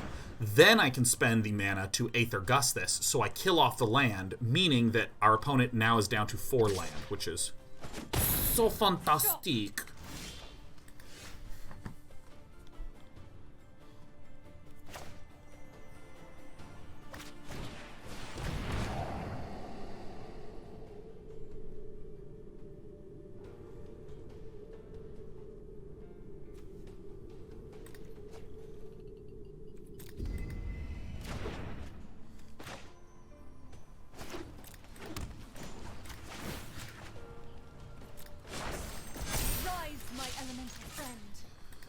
This seems good. Grimvex says, is it just me or do you seem to get an awful lot of mirror matches whenever you play? I think maybe a big reason is that I'm pretty up to date on what cool things are happening in a lot of the tournaments and the MTG leagues. So it puts me in a position where I'm like, ooh, I want to try this. Ooh, I want to try that. And probably a lot of other people are doing the same thing. Sean said in a measured fashion.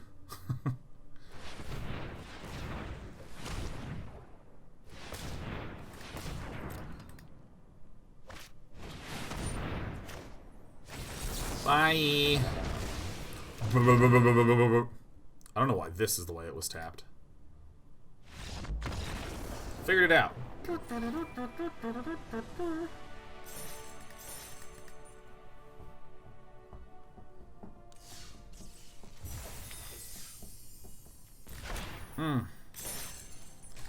Alright, let's see here. Let's play one more game of this, and then I think I'm ready to just go absolutely nutballs. Absolutely NBs. I want to do some mono white enchantment. Mono white splash something. Absolutely nutballs. Righteous Bruce's, what's your favorite comfort food? Mine is personally eggs, ham, and cheese on a bagel.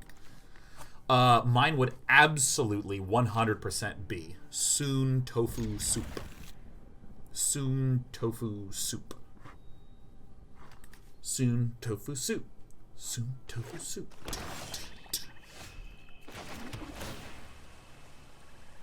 So we see the Swampus Bompus. I don't think we want...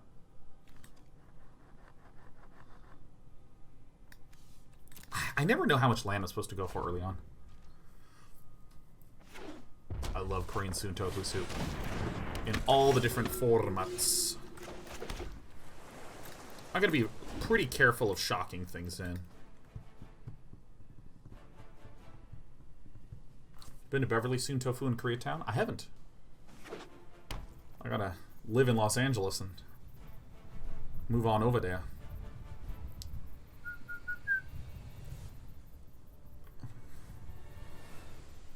We make it at home here. And by we, I mean bread. Show me what I got.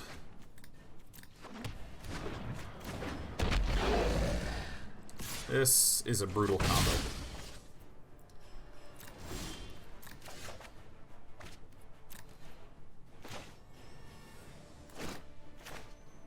We do this first to see what we get, because if we get a usable spell, we're going to shock some stuff in. No. I did that in the wrong order. Okay.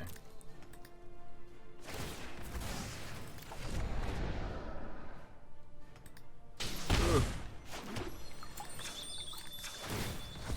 Hit me.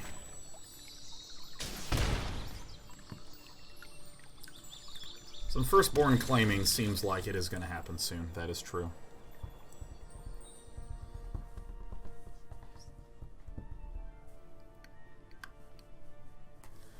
Yeah, I really like Soon Tofu Soup. And then I just get, like, we also use short grain rice here. And you polish the rice. Polish, polish, polish, polish, polish. And then...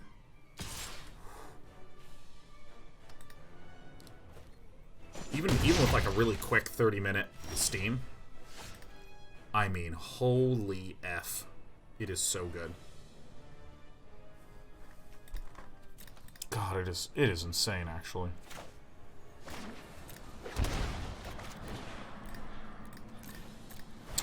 And get some samjang.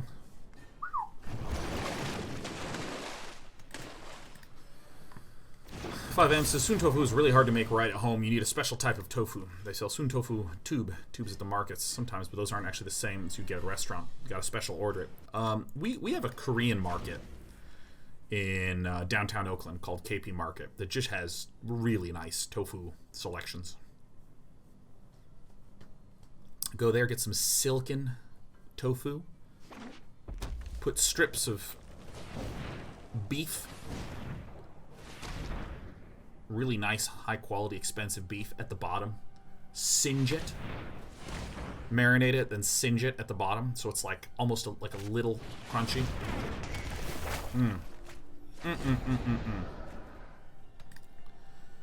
And then the marinade, the actual broth. Yeah, a lot of Gochujang. MSG, salt, garlic. Goodbye, my love. No,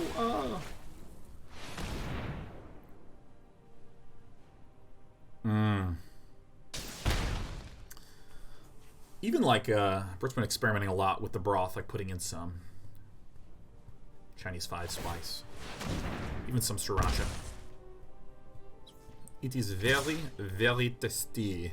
Thing in a bong. Come on over. Are we dead? We might be.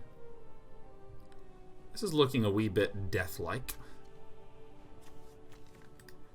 1, 2, 3, 4. 1, 2, 3.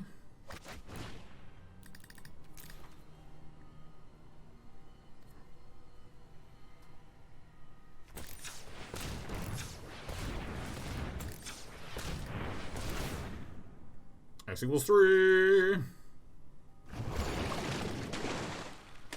Oh yeah, it's so good.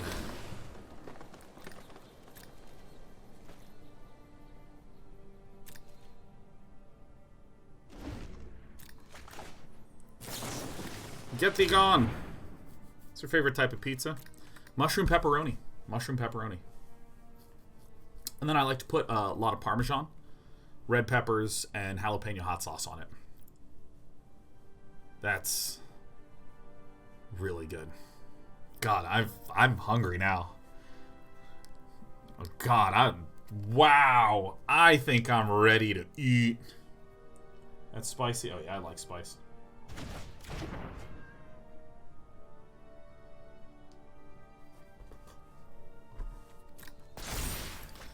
All right, let's get this man a pizza. Damn right. Damn right.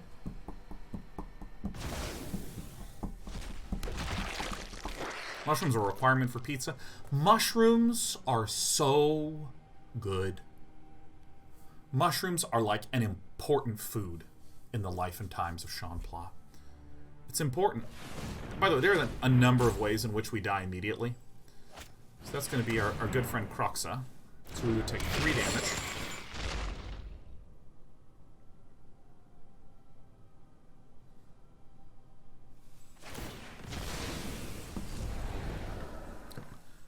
So I lose this, I go to 5.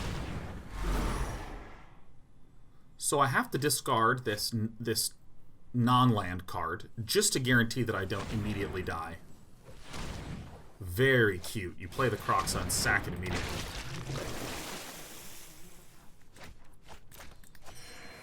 We'll get this out, but then it will immediately get destroyed. Oh, Nova! Bing, bong, bang. Strongly recommend adding some Italian sausage from a butcher when making pizza at home. Oh yeah, we're doing some homemade motherfucking pizzas. Alright, Casualties of War. Goodbye. Thought Erasures. Absolutely not. Let's see. What's all the ones that I want? Disfigure, of course. Converted mana cost 3 or greater. Probably this, and probably these. That also seems like a pretty good one. I don't know how good Aether Gust is actually going to be here.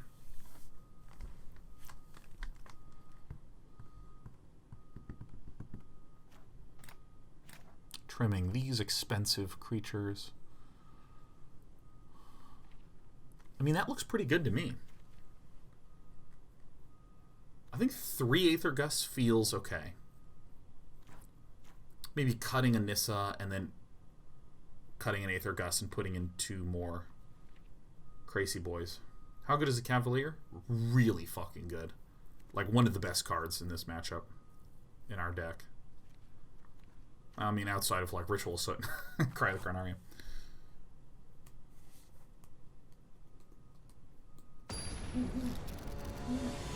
Oh, we're gonna make some homemade pizza.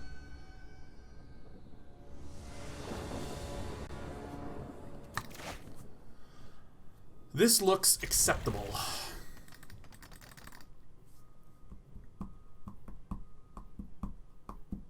I gotta stop tapping so much. It's hard. It's hard when I just can't, like, wake up and go to the gym.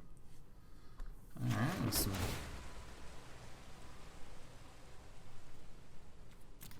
seems good to me.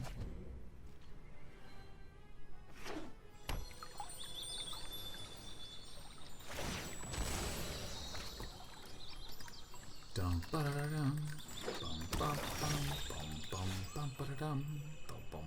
I don't think that there is a 2-mana card that we really care much about other than Kroxa, and I would probably discard this Aether Gust. Maya Train, that's good. Good, good, good, good, good, good, good, good, good.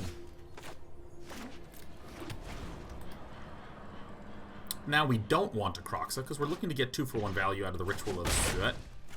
The Ritual of Sweat, as it were. Very good news. Badoink, badoink. Allow me to introduce you to death. So, the good news is, we don't see any 1-mana creature. We also just saw a pair of 2-mana creatures, so... Ah! This is all okay, though.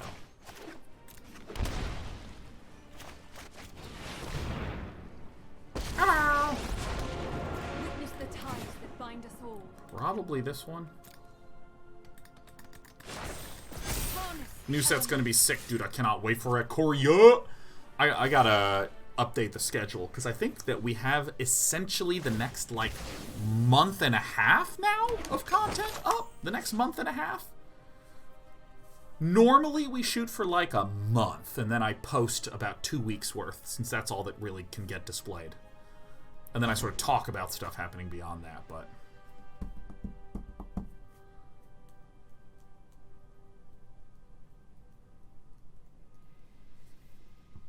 When is Ikoria releasing? I believe MTGA is April 16th? Give me that mana. No! Don't hurt her! April 16th. Thank God O'Yarley is here. Didn't Ikoria get pushed back? I don't think for MTGA. Let me just see. Ikoria release.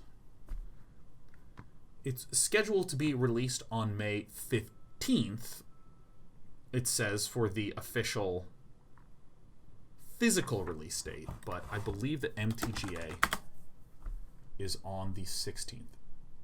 Ah, yes, the digital release. Okay. Let me look at this. Don't play a damn ad. Stop it. Quiet. Quiet. Stop playing that ad. Quiet. Okay.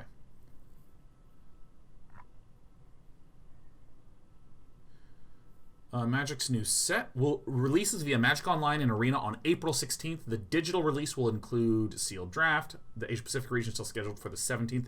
Will release in North America, Europe, and South America has been postponed to May 15th. Okay. Got it, got it, got it, got it, got it. Great, great, great, great, great. Meanwhile, we're running low on time. When anything get rotated out this time? The fall is when rotations happen. The fall. Fiddlety, fiddlety, fiddlety, fiddlety, fall, fall, fall, fall, fall. Fall, fall. Yeah, Palm Gloss is I didn't even think about pre-releases being canceled. Yeah, I mean, huge numbers of people have been playing Magic in real life, tabletop, for like 20 years. Magic's even been out longer than that. Oh, interesting. Using my land to get enough mana to cast that. So, you know, that's a big segment of their business that I'm sure they're trying to figure out. That's a weird one to try to get rid of. Cool. Sacrifice me.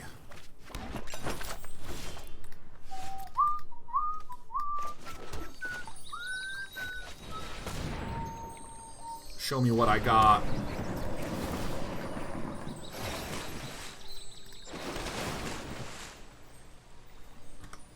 Why did it not give me a chance to respond? I thought it would give me a chance to, in response, do this, and then I could, well, whatever.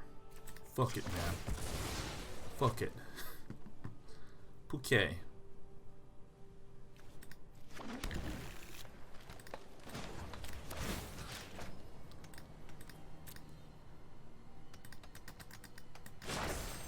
land fights for us.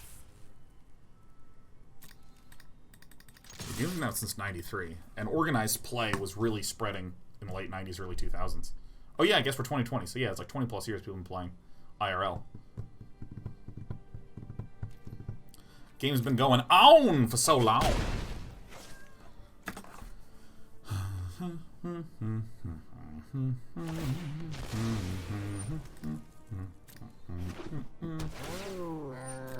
Meow, wow. So we were in an extraordinarily good position. 93, I was barely born, says Hiltik. So were you like halfway out of the womb? Is that what you're suggesting?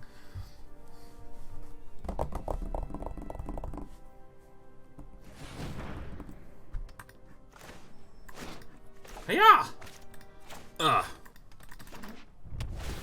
And the music's gone. There it is. It's back. Welcome back, music. Good to have you. After this game, this is our last game of playing this beautiful Rampbeater deck.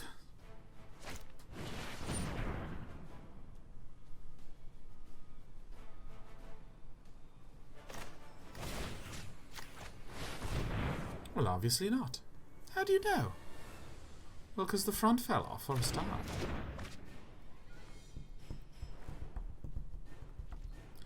Now that is a good-looking outcome for us, man. That is a good-looking outcome for your friend Sean here. Do not underestimate my We have seen Nova be unable to do very much at all for a number of turns. Oh my god, you'll love to see it. Unable to do much for a number of turns. And so if Claim the Firstborn is going on to the tippy-tippy-toppy,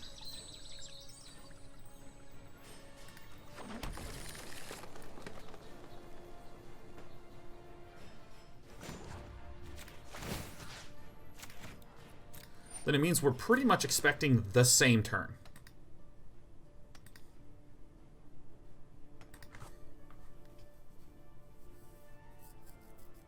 Be wary of the ground you walk on. And attack. We don't want to play this, because then it will just get snagged by Claim the Firstborn, so we're just going to chill.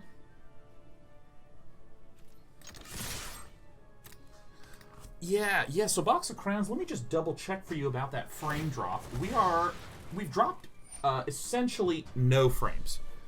I've dropped like 40, which is nothing, right? It's not even a second.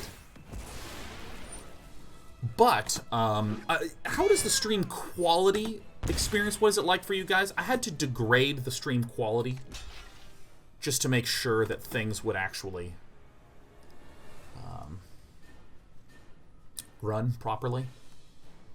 And by degrade, I mean we had to stream at a lower quality by basically sticking the finger to the CPU. The way that encoding works for streaming is basically to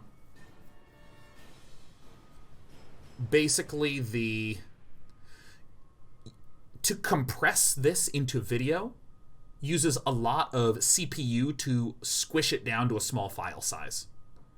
And it increases geometrically. Like, the smaller and smaller and smaller you try to compress it based upon the size, it just really ups the CPU usage. And so typically what you do is you compress it some, so it's kind of like a mid-sized file, and then you just let the bandwidth transfer a really large amount of stuff. And then you're fine. So normally you would stream at something like 6 to 10K. Oh, you love to see it.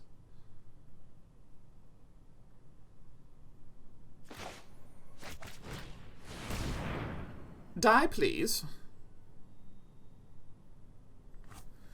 And so, you know, typically if your bandwidth is having the struggles, ping pong, ping, ping bang, pow. Typically if your CPU is not very strong, you'll stream at a higher bandwidth. And if your bandwidth is not very good, you will use more of your CPU to try to do the compression.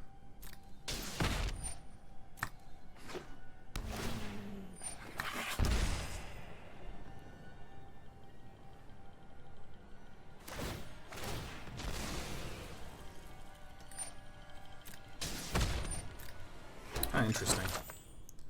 When I was younger, I didn't understand that. I was just like, alright, I'm just going to stream at any bandwidth I want, and it should be fine. I do declare I was a bit of a dumb man. Meow, wah, woo.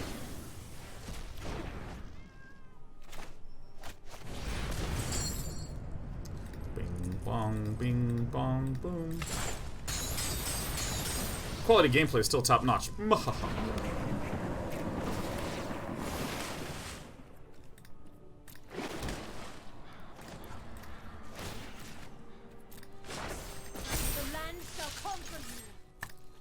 Die.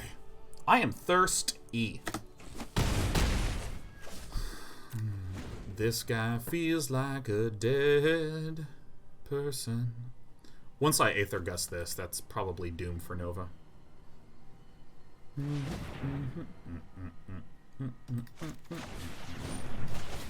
No. You know, please don't use all of my creature mana. Thank you.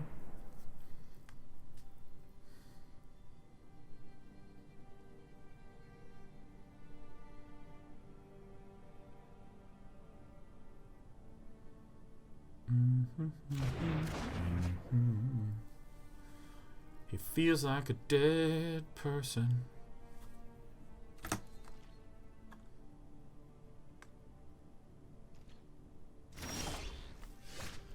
Ah.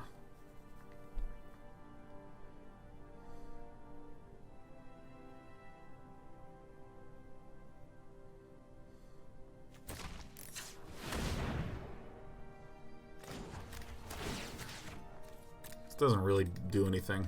Behold, nature's true power. Bring it on.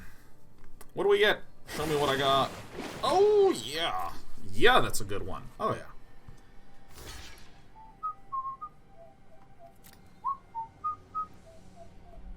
This deck takes infinite time to play against. This is the longest game that has been played ever.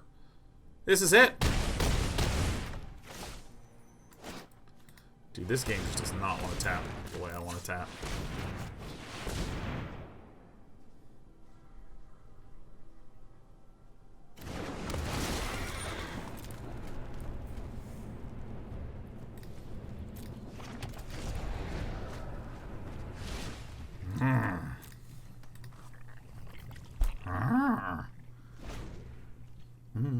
And the Claim the Firstborn comes to play again. Take this one. Go.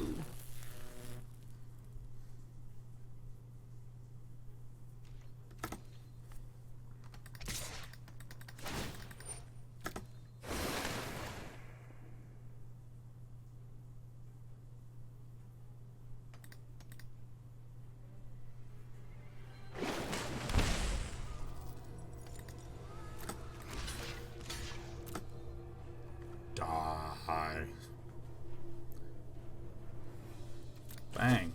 Boom. Dum dum dum dum dum dum dum. Could you have disfigured the cat and forced the sack so he couldn't block? No, he would have sacked the cat, and then he would have brought the cat back with a food before blockers. And then that'd have been that. That'd have been that.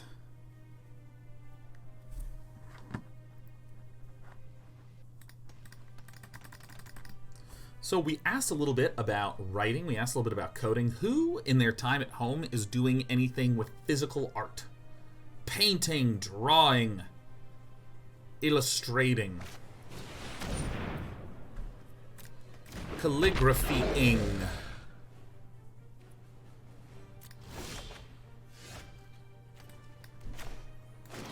Holy...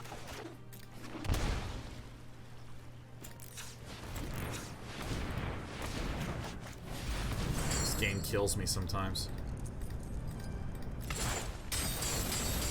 Concept's trying to draw. Been painting my Warhammer 40k Admech armies this Blarg. Man, I know a lot of people posting on.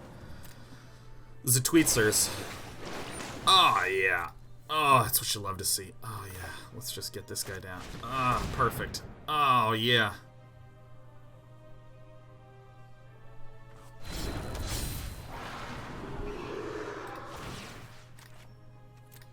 that one out of there.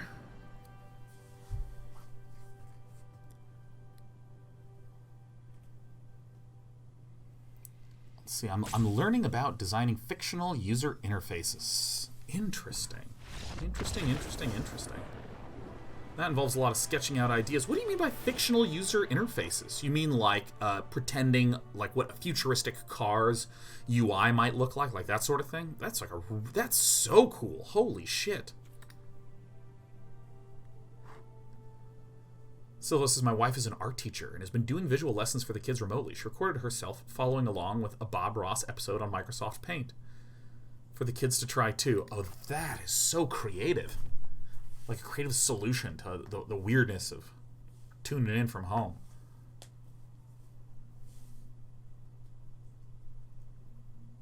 Mefu7 says, by proxy, my girlfriend is doing lots of work on her cosplay of Hilda from Fire Emblem. Funny Wabbits has been playing 4 hours of D&D every other day. Oh, man. Oh, Shui From says, yes, totally. Also things from sci-fi movies, like all the computer screens in Ender's Game. Oh, man, is that is clever. Woo, what a way to stand out from the crowd. Yeah, I'm a UI designer. I designed the way that the police precincts precognition software would have a UI from Minority Report. Is theater an acceptable artsification? Sure, Super Paradox, man. These are loose categories just to stimulate a little chatteroo and to actually kind of bucket it. Bucketed. Oh, yeah. Ah. Oh, this hand. Oh, this hand. The old gay Angel says still working in wine production. Yeah. Angel, can you talk a little bit about what your how your day-to-day has changed? I'm real curious what the food production experience is in these crazy times.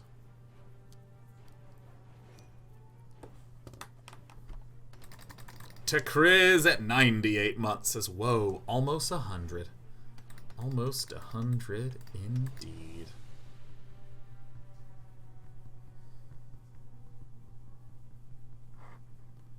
Shui from Visa standing out is exactly what I'm trying to do. I got laid off from my design job of 4 years a few months ago and didn't enjoy what I was doing. I'm now trying to fill my portfolio with work I want to do. Hell yeah. Hell yeah, Shui from. No. Our opponent mulliganed to like 0 cards, and that is the correct way to try to win against one of these bad people doing badness with a bad deck. Hit me. Depending upon what gets played, I might Aether Gust it, or I might not. No. Oh, ow. Nothing.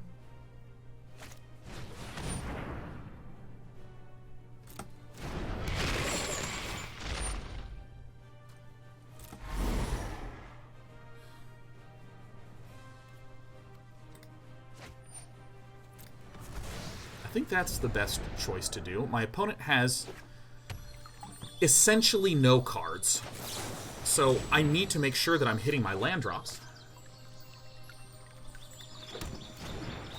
so I can get to a Nissa.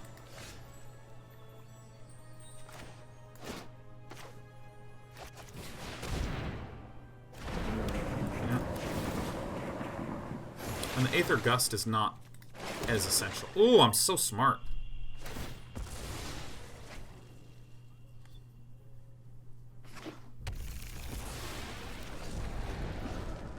Vraska's very, very good here. If Kroxa comes down, we can just hard kill Kroxa. Goodbye to something. My hand is incredible, so it's fine.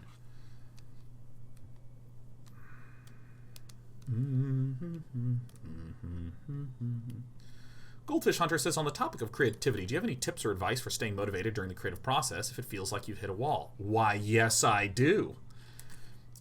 In fact, as someone who has done a business based around the creative process for 11 years, I have some opinions. I don't know if they're good. I don't know if they're helpful. but I sure fucking have them. Oh. Holy gas.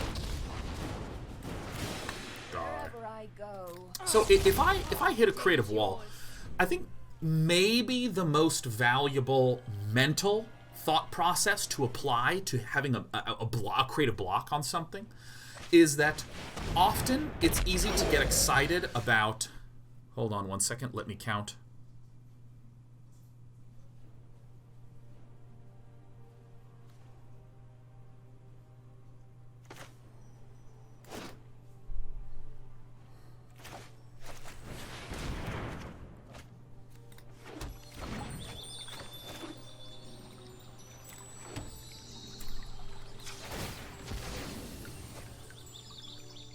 I always forget about that. Shit.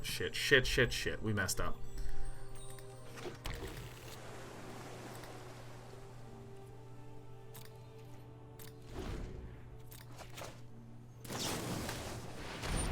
Rats. That's fine. One of a big thing that I see many people do when it comes to a creative project is that there's this thing out here that is exciting.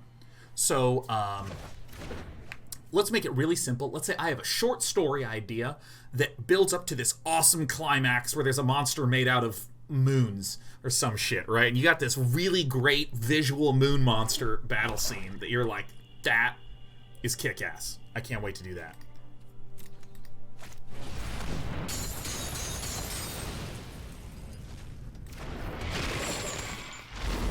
Yeah, get in there.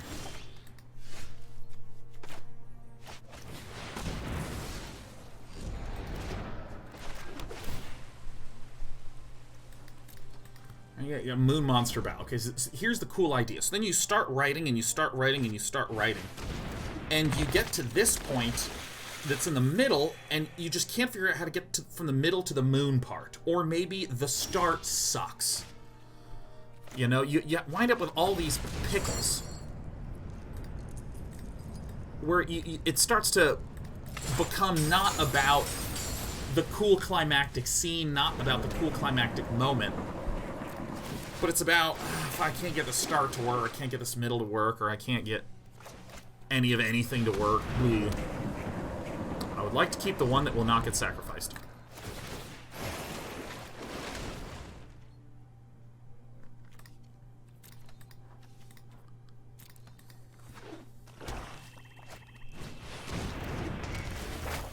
All right.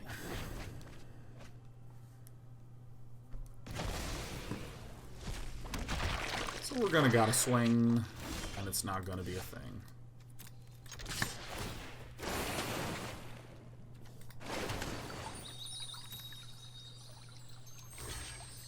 Yep.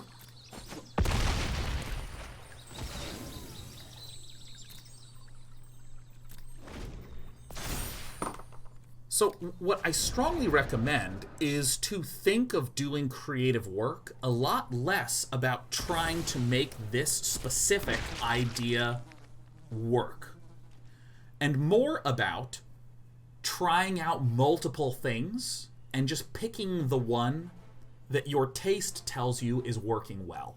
So for instance, if I'm trying to get to this moon fight, right, and I'm getting into this sucky first section, instead of trying to go, God, how do I make this first section good? Oh, God, it's so hard to make it good. I just turn it into, how do I write 3 different openings with 3 different styles? And, like, what would one of those be? I sort of free myself from the pressure of having to make the thing good. I mean, this should be coming down. That should be the entire plan that our opponent is taking.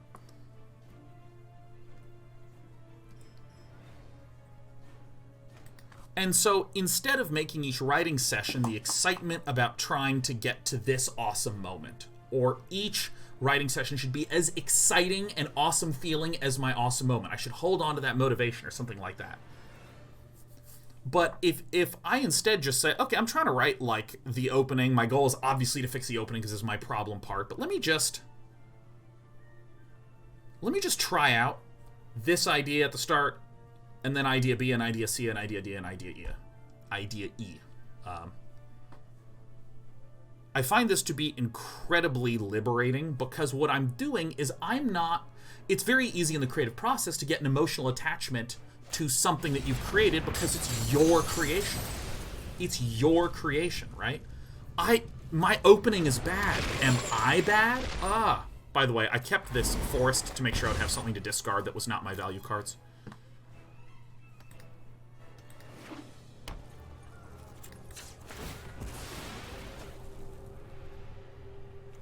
Boink.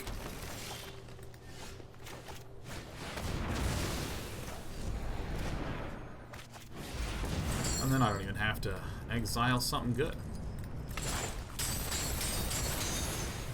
A hard-fought match when our opponent mulligans to like 2. Yeah, it's so easy to feel your identity getting kind of caught up in the things that you create. You know, I'm a bad author because I couldn't figure out the good thing. Whereas really you're creating a high variance process. That's what creative stuff is. And so having high output is like the most important thing.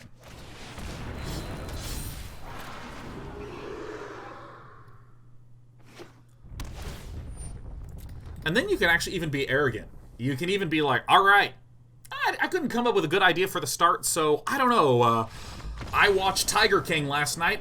Let me just write it like the main character of Tiger King. All right, let's see where this shit goes and pound out some stuff there.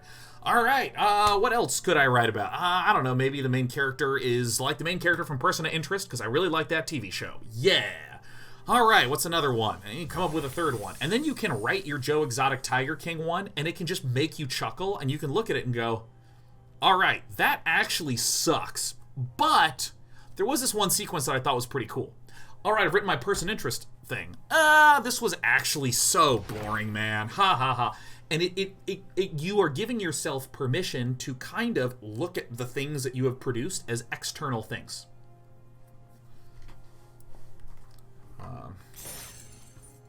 As opposed to internal things like, I need to stay motivated to come up with something good. I am going to use the restroom. I'm going to get some water. I'm going to get a snack. And by a snack, I mean I'm going to eat some Flamin' Hot Cheetos. And when I come back, we are going to do some real nonsense. Because I have been hungering for nonsense. I'm going to take a little 5-minute break.